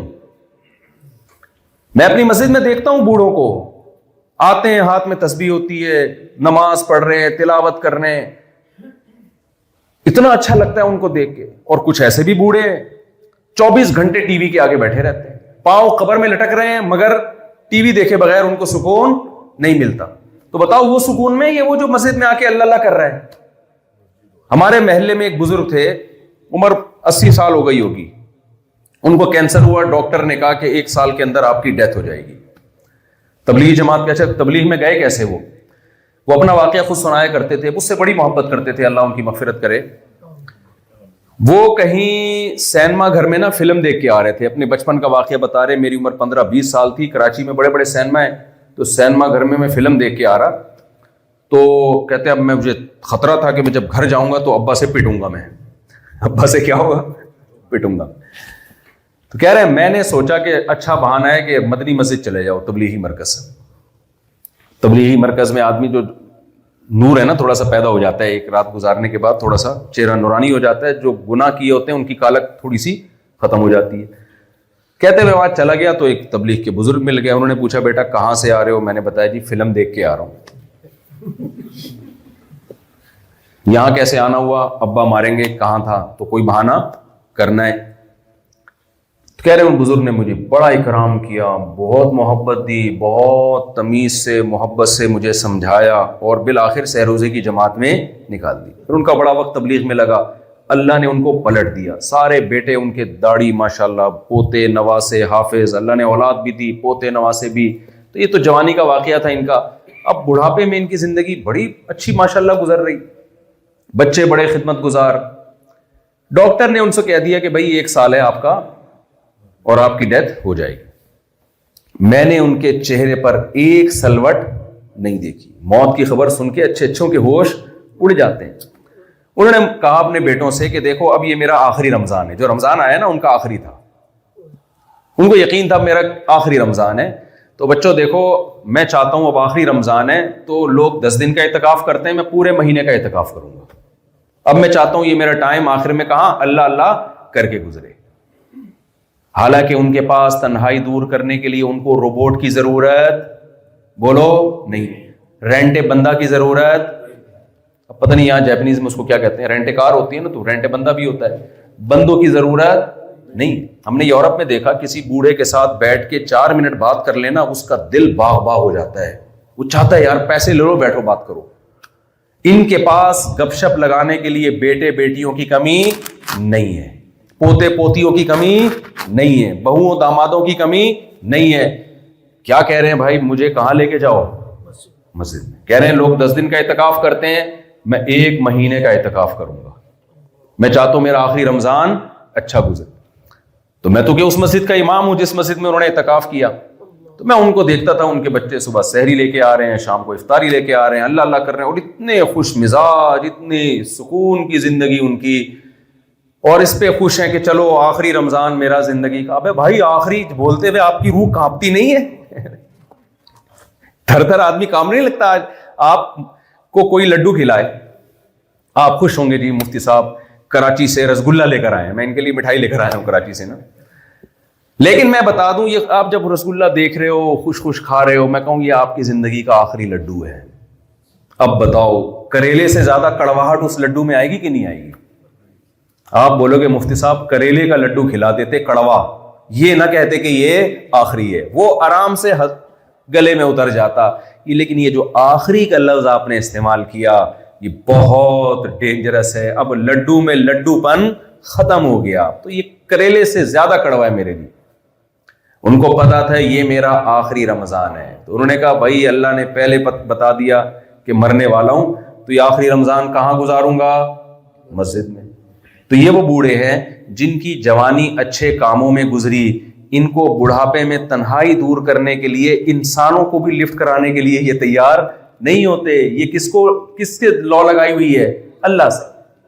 میں دیکھتا تھا ان کے معمولات, میں بھی جا کے بیٹھا کرتا تھا ان کے پاس. اعتکاف ختم ہوا, گھر چلے گئے, تھوڑے دن تک بیڈ پہ پڑے رہے, اطلاع کہ جی انتقال ہو گیا. ہم ہی کفن دفن جنازے میں شریک تھے. ایسی موتیں بھی ہم نے دیکھی ہیں, اور ایسی موتیں بھی دیکھی ہیں کہ ٹینشن سے اپنے آپ کو گولی مار لی, ٹینشن سے ٹرین کے نیچے آ گئے. ٹینشن, اور ٹینشن کیا ہے؟ کمال کی بات ہے, کھا رہے ہیں پی رہے ہیں, رہنے کے لیے چھت میسر ہے, پھر بھی ٹینشن ہے.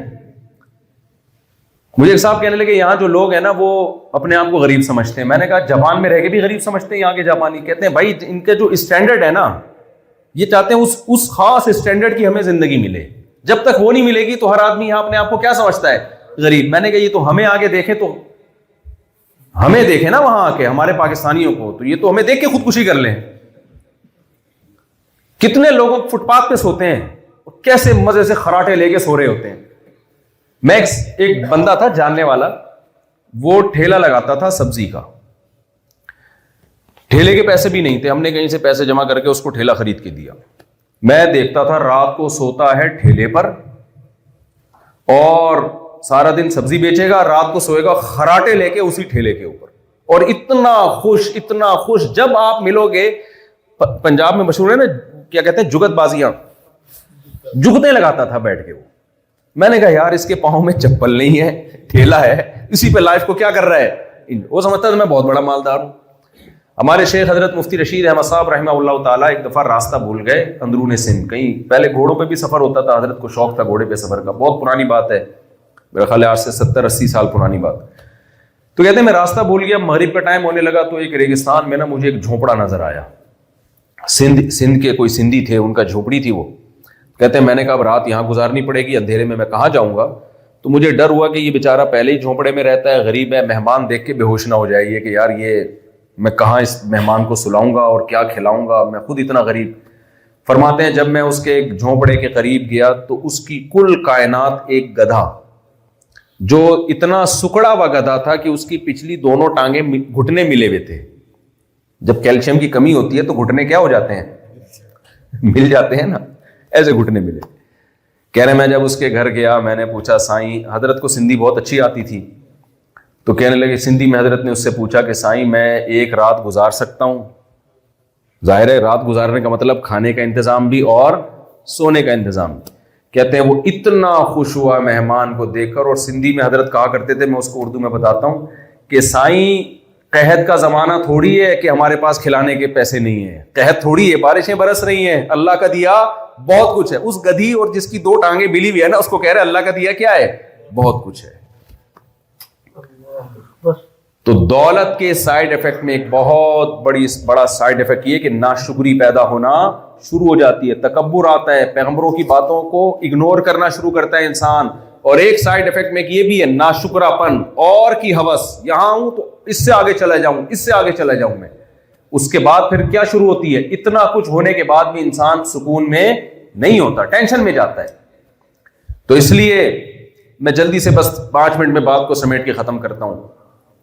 تو میں عرض کر رہا تھا پچھلی امتوں میں فالٹ کیا تھا, فریحوا بما عندهم من العلم, ان کو جو اللہ نے نالج دی تھی اور ان کے پاس جو علم تھا اور جو ترقی تھی, اس ترقی نے ان میں تکبر پیدا کر دیا, اور اس تکبر کے نتیجے میں انہوں نے پیغمبروں کی بات ماننا چھوڑ دی, اور پیغمبروں کو الٹا تانے دیا کرتے تھے, کیونکہ ان کے اندر فالٹ یہ پیدا ہوا, وہ سمجھ رہے کہ دولت اصل کامیابی ہے, ترقی اصل, مادی ترقی اصل کامیابی ہے.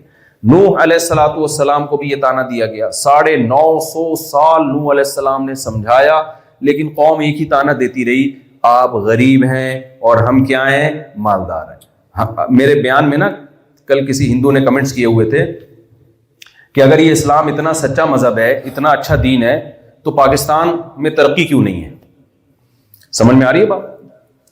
اگر یہ اسلام برحق مذہب ہے تو ترقی تو جاپان میں ہے, امریکہ میں ہے, پاکستان کیا ہے, غریب ملک ہے. اس کا مطلب اسلام اچھا مذہب نہیں ہے. تو بھائی اس کا اصل جواب تو یہ کہ ہمارے اسلام ہے کہاں؟ اسلام ہوتا تو کرپشن ہوتی؟ بھائی اسلام صرف نماز روزے کا نام تو نہیں ہے نا, ساری چیزوں کو ملا کے اسلام ہوتا ہے نا. اسلام ہوتا تو ہم ان سے بہت آگے ہوتے ہیں, اسلام تو ہے نہیں ہمارے یہاں.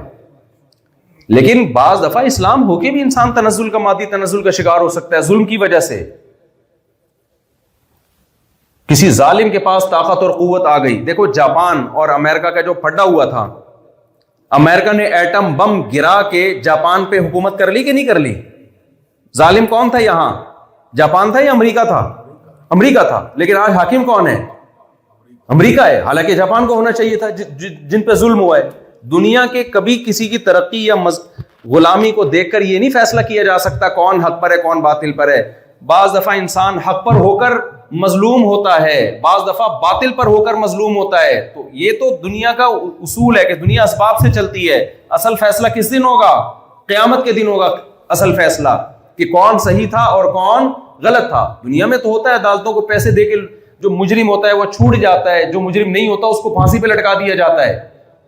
تو دنیا کی ترقی کو دیکھ کر یہ اندازہ لگانا کہ یہ حق پر ہے, اور دنیا کے تنزل کو دیکھ کے اندازہ لگانا یہ باطل پر ہے, یہ کرائیٹیریا ہی ٹھیک نہیں ہے, معیار ہی ٹھیک نہیں ہے. تو پچھلی امتوں میں پیغمبروں کو تانے دیے گئے, اور ان میں ایک تانا یہ بھی دیا گیا کہ ہر پیغمبر کو یہ تانا بھی دیا گیا کہ آپ کی مجلس میں غریب لوگ زیادہ ہوتے ہیں, آپ کی محفل میں غریب لوگ زیادہ ہوتے ہیں, ان غریبوں کو ہٹاؤ, پھر ہم آپ کی دعوت سنیں گے, پھر ہم آپ کی بات سنیں گے. یہ تانا بھی ہر پیغمبر کو دیا گیا ہے. اس کا مطلب ان کے دماغ میں یہ غلط سافٹ ویئر انسٹال ہو گئے تھے کہ دولت ہی اس قابل ہے کہ اس کو کامیابی کہا جائے, اور غریب طبقہ جو ہے وہ دنیا کا گھٹیا طبقہ ہوتا ہے. جبکہ اللہ کی نظر میں پیغمبروں کو حکم ہے کہ آپ کی محفل میں امیر اور غریب میں فرق نہیں ہونا چاہیے. یہی تو آپ کی دعوت کا حسن ہے. ہر پیغمبر کو یہ تانا دیا گیا. قرآن کہتا ہے نوح علیہ السلام کو جب یہ تانا دیا گیا ہے نا کہ آپ کی مجلس میں غریب کیوں آتے ہیں, تو نوح علیہ السلام نے کہا من ینصرنی من اللہ ان طردتہم, اے میری قوم اگر میں تمہاری خاطر ان غریب لوگوں کو اپنی محفل سے نکال دوں گا تو بتاؤ مجھے اللہ کے عذاب سے بچائے گا کون؟ میں تو اللہ کے عذاب سے ڈرتا ہوں. اس سے صاف پتہ چل رہا ہے کہ یہ پرانا مرض ہے, پیسہ آنے کے بعد تکبر پیدا ہونا, غریب کو حقارت سے دیکھنا اور یہ سمجھنا کہ یہ ناکام ہے. یہ نیا فرقہ نہیں ہے, یہ فرقہ بہت پہلے سے چلا آ رہا ہے. تو آپ جب جاپان میں رہو تو میرے بھائی یہاں کی خوبیاں تو آپ لو, ترقی بھی لو, تعلیم بھی لو, تہذیب بھی لو, سب کچھ لو, لیکن یہ بات اس کے جو سائیڈ ایفیکٹ ہے نا ترقی کے, وہ سائیڈ ایفیکٹ میں ایک جو سائیڈ ایفیکٹ میں نے بیان کیا کہ غریب کو ناکام سمجھنا, یہ بالکل غلط ہے. غریب ناکام نہیں ہوتا, ناکام وہ ہوتا ہے جو اللہ اس کے رسول کی اطاعت نہ کرے. فرعون کے پاس کتنی ترقی تھی, موسیٰ علیہ السلام سمجھاتے رہے سب, بھائی یہ سب کچھ اللہ کا دیا ہوا ہے. فرعون اللہ کی بات سننے کے لیے تیار نہیں تھا کیونکہ اس کو ضرورت محسوس نہیں ہو رہی تھی. ہمارا گردوں کا کلپ ملینز میں چلا گیا, لوگوں کو ضرورت محسوس ہو رہی ہے, اور ادھر موسیٰ کلیم اللہ کی بات محل میں 4 آدمی سننے کے لیے تیار نہیں ہے. کتنی عجیب بات ہے یا نہیں ہے؟ نہ میں کڈنی کا اسپیشلسٹ ہوں, نہ مجھے گردوں کے بارے میں معلومات ہیں. میں نے ایک بیان ریکارڈ کروایا, 5 ملین لوگوں نے سن لیا. اور موسیٰ کلیم اللہ جن کو کوہ طور پہ اللہ ہم کلام ہو رہا ہے, فرعون کے محل میں بھیج رہا ہے, وہاں فرعون کے محل میں 4 آدمی بھی موسیٰ کی بات سننے کے لیے تیار نہیں ہے. کیوں؟ اس لیے کہ گردوں کی ضرورت محسوس ہو رہی ہے. موسیٰ علیہ السلام کی بات کی ضرورت ہی محسوس نہیں ہو رہی کہ بھائی ہم جب ترقی کر رہے ہیں, ہم میرے پاس, فرعون کیا کہتا تھا, ہؤلاء الانہار تجری من تحتی, میں ترقی یافتہ کنٹری کا بادشاہ ہوں, تو ہمیں کیا ضرورت ہے موسیٰ کی کو ہم فالو کریں؟ ہمارے پاس اللہ کا دیا, اللہ کو تو مانتا نہیں تھا, ہمارے پاس سب کچھ ہے. جب سب کچھ ہے تو ہمیں ان کی ضرورت کیا ہے؟ تو موسیٰ نے یہی تو سمجھایا تھا کہ تمہیں سب سے زیادہ ضرورت میری ہے. یہ جو تمہارے دماغ میں یہ جو ایک جراثیم گھس گئے ہیں نا، اور یہ تم سمجھ رہے ہو کہ ہمیں پیغمبروں کی ضرورت نہیں ہے، یہ تمہاری سوچ ہے. اصل میں تمہیں سب سے زیادہ ضرورت کس کی ہے؟ پیغمبروں کی ضرورت ہے. تو میں بھی بھائی آپ کو یہ بتانے کے لیے آیا ہوں، آپ کو کامیابی کے لیے سب سے زیادہ ضرورت محمد صلی اللہ علیہ وسلم کی ہے. باقی سب چیزیں بعد میں. اگر آپ نے محمد صلی اللہ علیہ وسلم کے پیغام کو غور سے نہیں سنا جو علماء آ کے سناتے ہیں قرآن کے ذریعے، حدیث کے ذریعے، تو بھائی آپ کا انجام بہت بھیانک ہے. میرا بھی، آپ کا بھی، ہم سب کا. اس خوش فہمی میں نہ رہے کہ ہم کامیاب لوگ ہیں. یہ خوش فہمی میں نہ، یہ خوش فہمیاں بہت پہلے لوگوں کو بہت زیادہ ہو چکی ہیں. یہ تو اللہ دنیا میں دکھا دیتا ہے، دنیا میں دکھا دیتا ہے کہ کون کامیاب ہے اور کون ناکام ہے. تو اس لیے ہمیں اس کی ضرورت محسوس کرنی. اب میں جلدی جلدی بات کو سمیٹتا ہوں. وہ کیا ضرورت ہے ہمیں؟ جب ضرورت ہوگی تو پھر آپ سنیں گے نا اللہ کے پیغام کو. وہ ضرورت یہ بھائی، پہلی بات تو یہ کہ یہ دنیا مسافر خانہ ہے، یہ اصل رہنے کی جگہ نہیں ہے. انسان منزل کو ہدف بناتا ہے، سفر کو کبھی بھی ہدف نہیں بناتا. پیغمبروں نے آ کے ہمیں یہ بتایا ہے کہ موت کے بعد ایک زندگی ہے جس میں تم نے اللہ کے سامنے حساب و کتاب دینا ہے. اللہ نے جو پوری کائنات تمہاری خدمت میں لگا دی، یہ فری پھوکٹ میں نہیں لگائی ہے، اس کے پیچھے کوئی حکمت اور مصلحت ہے. دیکھو مجھے ایک بات بتاؤ، فوج میں کوئی ویکینسی آتی ہے، اناؤنسمنٹ ہوتی ہے، بھئی ہمیں اتنے افراد فوج میں چاہیے کمیشن آفیسر کے لیے. آپ انٹرویو دینے کے لیے پہنچ جاتے ہیں. آپ پوچھتے ہیں اگر میں فوج میں کمیشن آفیسر بن گیا تو مجھے کیا کیا سہولتیں ملیں گی گورنمنٹ کی طرف سے؟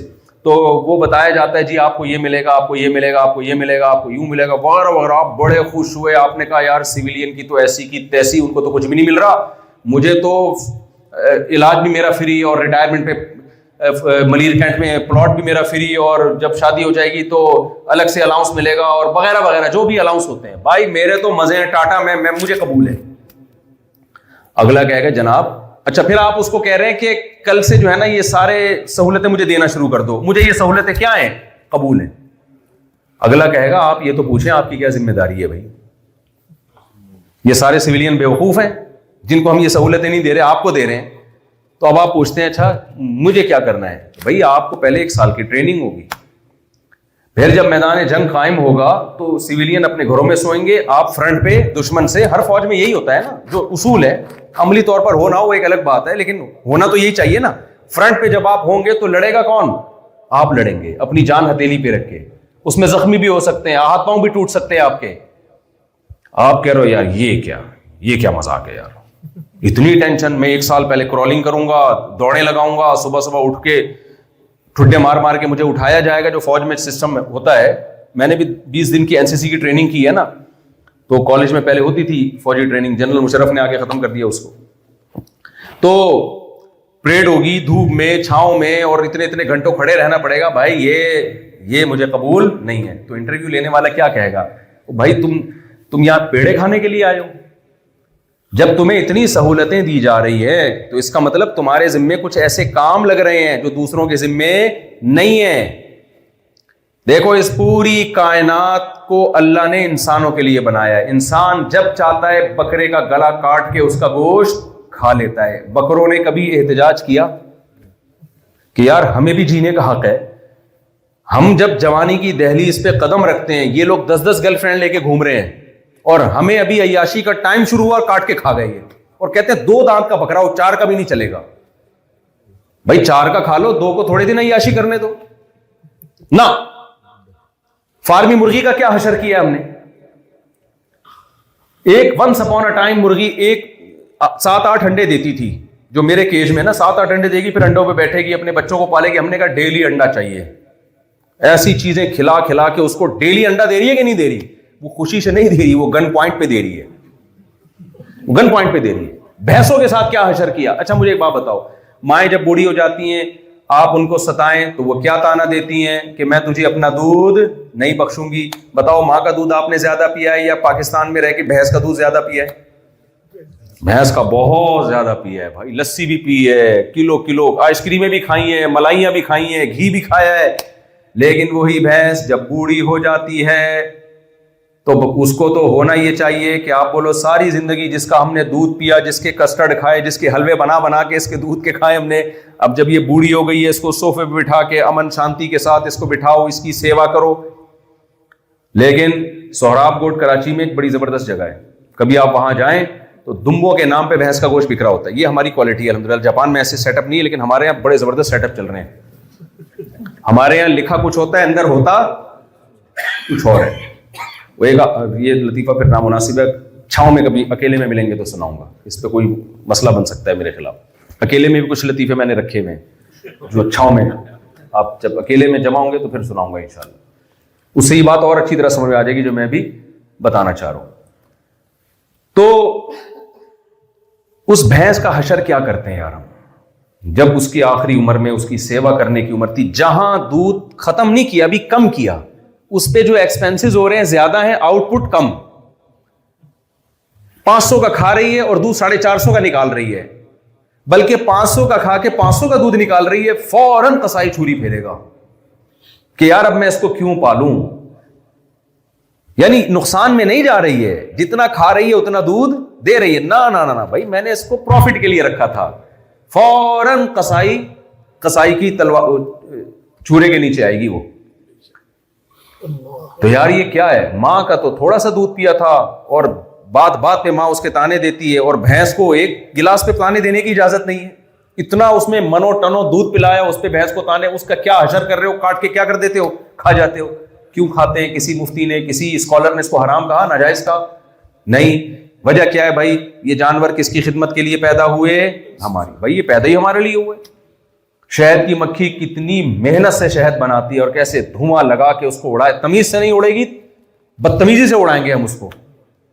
بدتمیزی سے اڑایا جاتا ہے اس کو، اتنی محنت سے. تبھی شہد کے چھتے کے قریب جاؤ نا، آپ کے پاس تھوڑا ٹائم ہوتا ہے، اس ٹائم میں شہد نکال لیا ٹھیک ہے، ورنہ وہ مکھیاں فوراً شہد چوس کے ختم کر دیتی ہے. ان کو پتا ہوتا ہے ڈاکو آ گئے ہیں، دہشت گرد داخل ہو چکے ہیں، یہ کھا جائے گا. محنت ہم نے کی ہے، کھائے گا یہ کم وقت بیٹھ کے. صبح ڈبل روٹی پہ ایسے مسل کے کھا رہا ہوگا یہ. اس لیے مکھی جیسے ہی انسانوں کی خوشبو آتی ہے نا، اس کو خوشبو یا بدبو جو بھی آتی ہے، تو فوراً شہد چوسنا شروع کر دیتی ہے کہ ڈاکو آ گئے. کتے بلی آئیں وہ نہیں شہد چوستی. تو 4-5 منٹ کا ٹائم ہوتا ہے آپ کے پاس، نہیں ہو تو آدھا شہد پی جاتی ہے. وہ اتنا پیتی ہے کہ اڑا بھی نہیں جاتا اس سے. پھر وہ ہم تو چھتے نکالتا رہتا ہوں نا میں جا کے، تو اس میں بعض دفعہ مکھیاں ہم نے دیکھی کہ وہ اڑ ہی نہیں پا رہی ہیں. تو کسی نے بتایا کہ ہم لیٹ پہنچے، ان کو ہماری خوشبو آ گئی تھی، تو اب یہ اتنا پی لیا نا جیسے مچھر جب زیادہ خون پیتا ہے. آپ کو کیا مچھروں کا پتا ہے یار؟ کیا آپ کو تو مچھر کا لفظ ہی بھول گئے ہوگے آپ لوگ.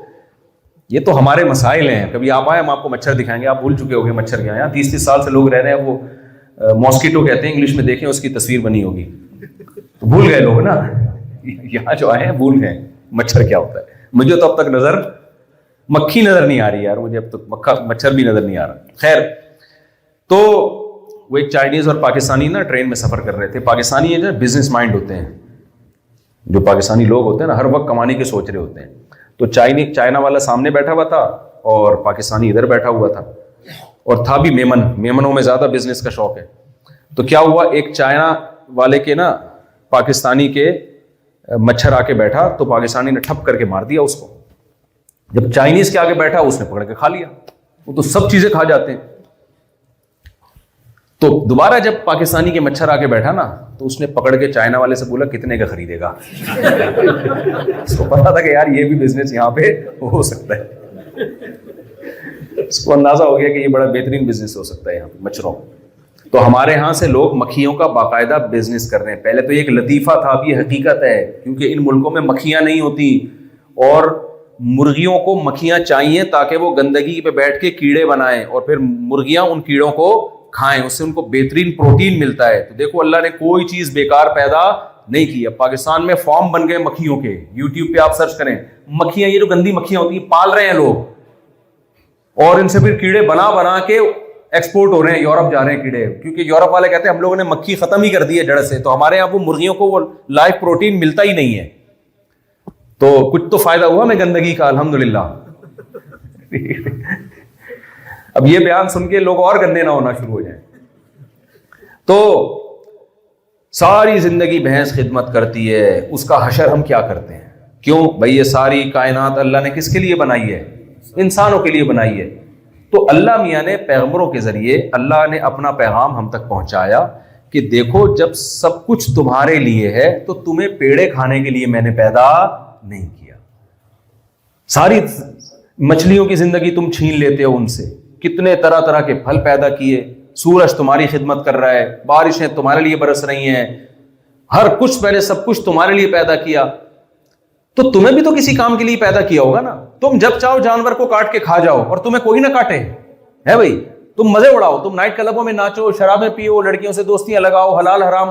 یہ لوگ کہتے ہیں یار یہ بڑا مشکل ہے کہ ہوٹل میں جاؤ یہ حلال گوشت حرام گوشت, مولویوں نے کس چکر میں ڈالے, ابے کھاؤ یار, یہ سب مولویوں کی بنائی ہوئی باتیں ہیں. کچھ لوگ یہ بھی تصور ہے ان کا. اکثر میں ایسے موقع پہ ایک واقعہ سناتا ہوں, امریکہ سے نا کسی خاتون کا فون آیا, پرانا واقعہ ہے. ان کے شوہر نے ان کو ڈیورس دی. جب ڈیورس دی ہے تو امریکہ میں یو ایس اے میں قانون ہے اپنی آدھی پراپرٹی بیوی کو دینی پڑتی ہے. تو خاتون نے کہا کہ جی مجھے آدھی پراپرٹی کورٹ سے مل رہی ہے, لیکن یہ کیا میرے لیے حلال ہے؟ یہ میں نے کہا نہیں, آپ کے لیے حلال نہیں ہے. آپ صرف مہر کا مطالبہ شوہر سے کریں, جو اضافی مل رہا ہے وہ آپ کے لیے حلال بولے نہیں. امریکہ کے قانون میں ہوگا لیکن اللہ کے قانون میں حلال نہیں. اس نے کہا ٹھیک ہے میں نہیں لوں گی 1 روپیہ بھی. بڑی دیندار, مجھے حیرت ہوئی کہ اتنی دیندار عورت کو جو طلاق دینے والا وہ کتنا بدقسمت آدمی ہوگا.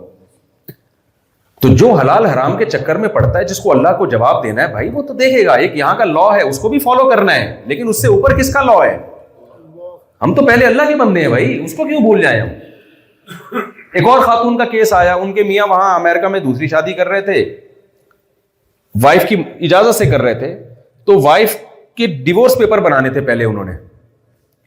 تو ان کی وائف نے مجھے فون کیا کہ میرے میاں نا فیک ڈیورس پیپر بنا رہے ہیں, اس میں ڈیورس لکھیں گے, لیکن وہ کہہ رہے میری نیت نہیں ہے مگر میں لکھوں گا تاکہ ڈاکومنٹس تیار ہو جائیں, تاکہ میں یہاں شادی کر سکوں. جب یہ ڈاکومنٹ تیار ہو جائیں گے, یہاں شادی رجسٹرڈ ہو جائے گی, تو تمہیں بھی بلا لوں گا امریکہ.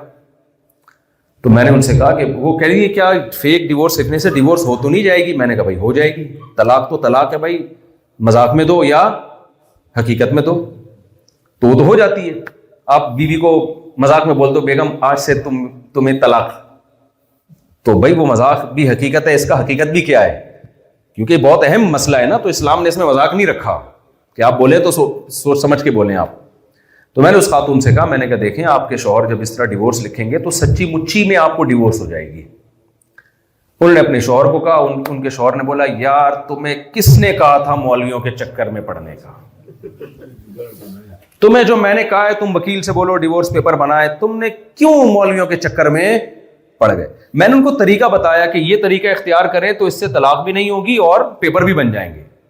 اس طرح سے کریں کچھ گھما کے نا, یعنی اقرار نامہ بنائیں, جھوٹا اقرار نامہ. جھوٹ بولنا اچھا کام نہیں ہے, لیکن وہ تو اڑے ہوئے تھے نا اس پہ, تو کم از کم اتنا تو ہونا کہ طلاق تو نہ ہو کم از کم. تو وہ ان کے میاں مان نہیں رہے, کہہ رہے لیے مولویوں کے چکر میں. وہ خاتون دیندار تھی بیچاری. پھر میں نے اس کو کہا, کہہ رہی ہے میرے شوہر مان نہیں رہے, میں ان کو کیسے سمجھاؤں. میں نے ان کا کہا کہ دیکھو مولویوں کے چکر سے نکلنا ہے تو پورا نکلو, پھر یہ آدھا آدھا نکلنا ٹھیک بولو نہیں. میں نے کہا سب سے پہلی بات یہ کہ پھر بیوی کے تکلف کی ضرورت ہے ہی نہیں, کیونکہ تو مذہب کہتا ہے نا بیوی رکھو. جو مذہب کو فالو نہیں کرتے ان کے لیے بیوی اور گرل فرینڈ یہ کیا ہے اس میں, وہ تو کوئی رشتہ ہی نہیں ہوا نا. پھر میں نے کہا پھر تو ویسے ہی کھڑے کھڑے طلاقیں دے دے آپ کو, پکی ڈھکا طلاق نامہ بنائے اور بولے ہاں میں نے دی ہے لیکن رکھوں گا, کسی کے باپ میں دم میں تو روک کے دکھا دے. کیا خیال ہے, کوئی روکے گا؟ نہیں آئی میرا خیال ہے بات سمجھ میں. اور میں نے کہا یہ جو دوسرا نکاح کروا رہے ہیں مولانا صاحب آ کے نکاح پڑھائیں گے یا ایجاب و قبول اسلامی طریقے سے ہوگا, تو اس چکر میں پڑھنے کی بھی ضرورت بولو نا نہیں ہے. بولے کیا ضرورت ہے, بس بولو یہ میری آج سے وائف ہے, گورنمنٹ تو مان لے گی اس کو, یا پادری سے پڑھوا لو, اگر جہاں ریٹ سستے ہو وہاں پڑھوا لو جا کے. کیا خیال ہے بھائی, پادری کی فیس ہو سکتا ہے کم ہو, مولانا کی 10,000 ہوگی تو وہاں 5,000, یہ جو کم دے رہا ہے تو ہندو سے پنڈت سے کسی سے بھی. اور بول تو اس تکلف کی بالکل ضرورت, کیونکہ یہ تو علماء بتاتے ہیں, قرآن بتاتا ہے, حدیث بتاتی ہے نا, چھوڑو یہ ٹینشن ہے. دوسری بات میں نے کہا کہ ان سے بولو کہ ایک اور تکلف ہے, اس سے بھی نکلو باہر.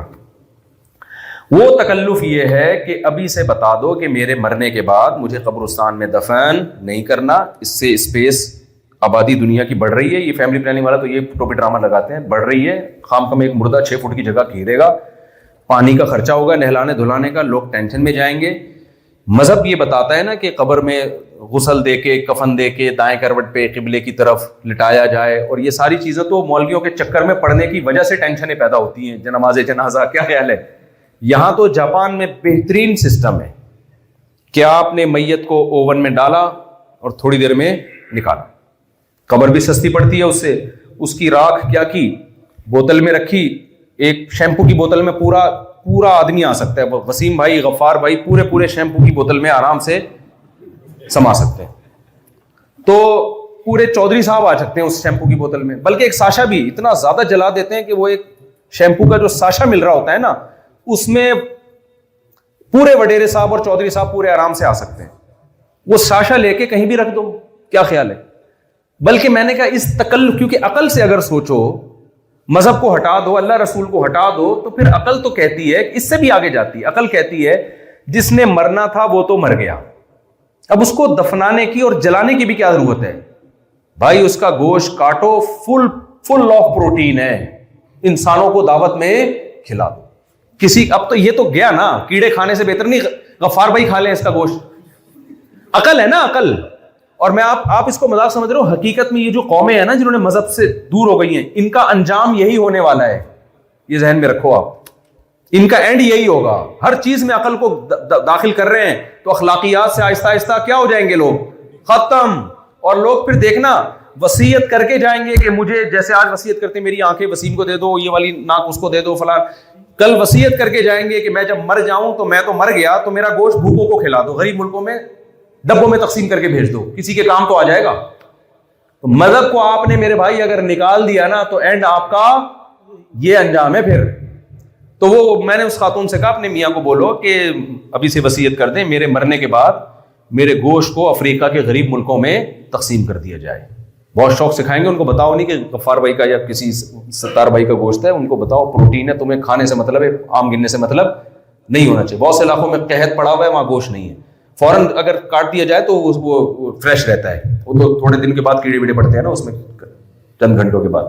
تو میں نے کہا نہ غسل کے تکلف کی ضرورت ہے, نہ جنازے کے تکلف کی ضرورت ہے, نہ قبر کی ضرورت ہے. یہ تمام تکلفات سے مفتی صاحب نے کیا کر دیا ہے آپ کو فارغ. یہ ٹھیک نہیں ہے کہ آدھا اسلام اور آدھا کفر, نہ یہ نہیں چلے گا, یہ منافقت ہے. اس کو دنیا میں کوئی بھی حلال نہیں سمجھتا کہ جب طلاق کا مسئلہ آ رہا ہے تو مولویوں کے چکر میں پڑھنے کی ضرورت نہیں ہے, جنازے کا مسئلہ ہے تو مولویوں کے چکر میں ہی پڑھنا ہے, غسل بھی ہو, قبرستان میں دفن بھی ہو, تمیز سے کباب بنا کے. دیکھو وہ پارسی لوگ تو میت باقاعدہ گدھ کو کھلاتے ہیں, یوٹیوب پہ آپ ویڈیوز دیکھ لیں. وہ کہتے ہیں بھائی کسی کے کام آ جائے گی, کسی پرندوں کے, انسانوں کو نہیں کھلاتے, کھلا دیتے لیکن کھانے کے لیے انسان تیار نہیں ہوتے. یہ تو وہ پارسی کیا کرتے ہیں, جب کراچی میں تو ہوتا تھا, یہ آپ یوٹیوب پہ ویڈیوز دیکھ لیں, پرانی ویڈیوز پڑی ہوئی ہیں, میت کو لٹایا, کاٹا اس کو چاقو چھری سے اور گدھوں کو کھلا دیا. گدھ پیٹ بھر کے کھاتے ہیں, وہ کہتے ہیں چلو کسی کا تو پیٹ بھرا نا, یہ تو چلا گیا دنیا سے. ان کا کوئی بھی کانسیپٹ ہو. تو میں آپ سے عرض کر رہا ہوں بھائی دیکھو, یہ آپ کی ضرورت ہے مذہب, سمجھ رہے ہو. اگر آپ اس کی طرف نہیں آئے نا تو پھر یہ انجام ہوگا مستقبل میں بھی, اور حالت بھی آپ کی ٹینشن اور ڈپریشن والی ہوگی.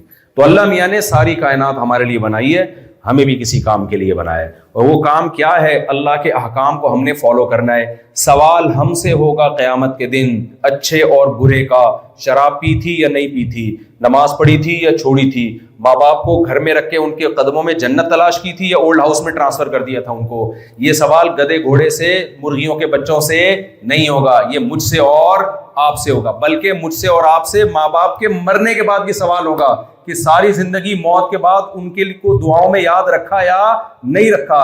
ہمیں تو ماں باپ دنیا میں 18 سال کے بعد ان کا حق ختم ہونا تو سوال ہی پیدا نہیں ہوتا, موت کے بعد بھی حق ختم نہیں ہوتا. اور میدان حشر میں بھی ان کو یاد رکھنا پڑے گا. اگر اللہ نے آپ کو جنت دی تو اللہ دیکھے گا کہ اس جنت میں جانے کے بعد اپنے والدین کے لیے سفارش کر رہا ہے کہ نہیں کر رہا. ابراہیم علیہ السلام تو میدان حشر میں بھی اللہ سے مطالبہ کریں گے. ساری زندگی ابراہیم علیہ السلام کے والد نے حضرت ابراہیم کی مخالفت کی ہے, ساری زندگی کافر تھے, بت بناتے تھے, بت بیچا کرتے تھے, اور بیٹا توحید پرست, اور ساری زندگی بیٹا باپ سے محبت سے بات کرتا رہا, لیکن کفر میں موت ہوئی ہے, جہنم میں جائیں. دوسرا کام آپ نے یہ کرنا ہے. دیکھو اسلام نے ہمیں معاہدے توڑنے کا حکم دیا ہے یا پورے کرنے کا حکم دیا ہے؟ قرآن میں جہاں بھی جنتیوں کی صفت بیان ہوئی ہے نا, وہاں اللہ نے بیان کیا ہے والذین هم لاماناتهم وعهدهم راعون, یہ لوگ اپنے امانتوں اور معاہدوں کو پورا کرتے ہیں. آپ جب جاپان میں آئے ہو تو آپ نے بھی یہاں رہنے میں کچھ پیپر پہ سائن کیے ہوں گے, کچھ اس حکومت سے ایگریمنٹ بولو. اب آپ یہاں پیڑے تو کھا رہے ہو, لیکن آپ گورنمنٹ لا کی پابندی نہیں کر رہے, ٹائم پہ ٹیکس جمع نہیں کرا رہے, وہاں ڈنڈیاں مار رہے ہو آپ, تو کیا یہ اللہ اس کے رسول کی نظر میں اچھا کام ہو سکتا ہے؟ دنیا کی حکومت سے آپ بچ سکتے ہو, اللہ کی پکڑ سے آپ نہیں کر سکتے. دیکھو اسلام میں جب کوئی شخص کسی کو قتل کر دے گا تو قصاصاً قاتل کو قتل کیا جاتا ہے. آپ کیا سمجھتے ہو اس سے قاتل کا گناہ معاف ہو جاتا ہے؟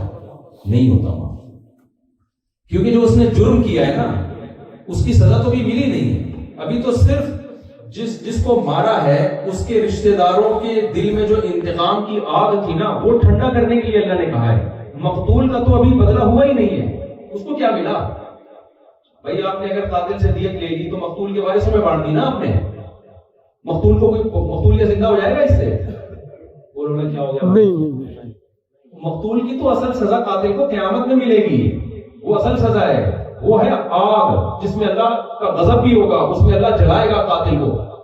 اس لیے علماء نے لکھا ہے کہ اگر کسی شخص نے کسی انسان کو قتل کیا تو اگر قاتل کو قتل بھی کر دیا جائے تو یہ عذاب سے بچنے کے لیے کافی نہیں ہے, بلکہ اس کو گڑگڑا کے اللہ کے سامنے اپنے جرم کی توبہ کرنی پڑے گی اس کو, کیونکہ اصل سزا تو اللہ دے گا آخرت میں, توبہ بھی کرنی پڑے گی اس کو, پھر معاف ہوگا یہ جرم. ابھی اللہ کا جو حکم توڑا ہے وہ اس کی سزا تھوڑی ملی ہے, تو مخلوق کا جو نقصان ہو اس کی تلافی ہوئی ہے ابھی.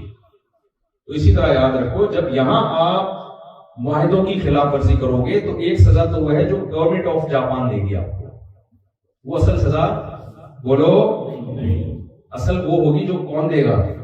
اللہ نے دے گا. وہ افورڈ نہیں کر پاؤ. یہاں 2 نمبری بھی ہو سکتی ہیں, وہاں 2 نمبری نہیں ہوگی.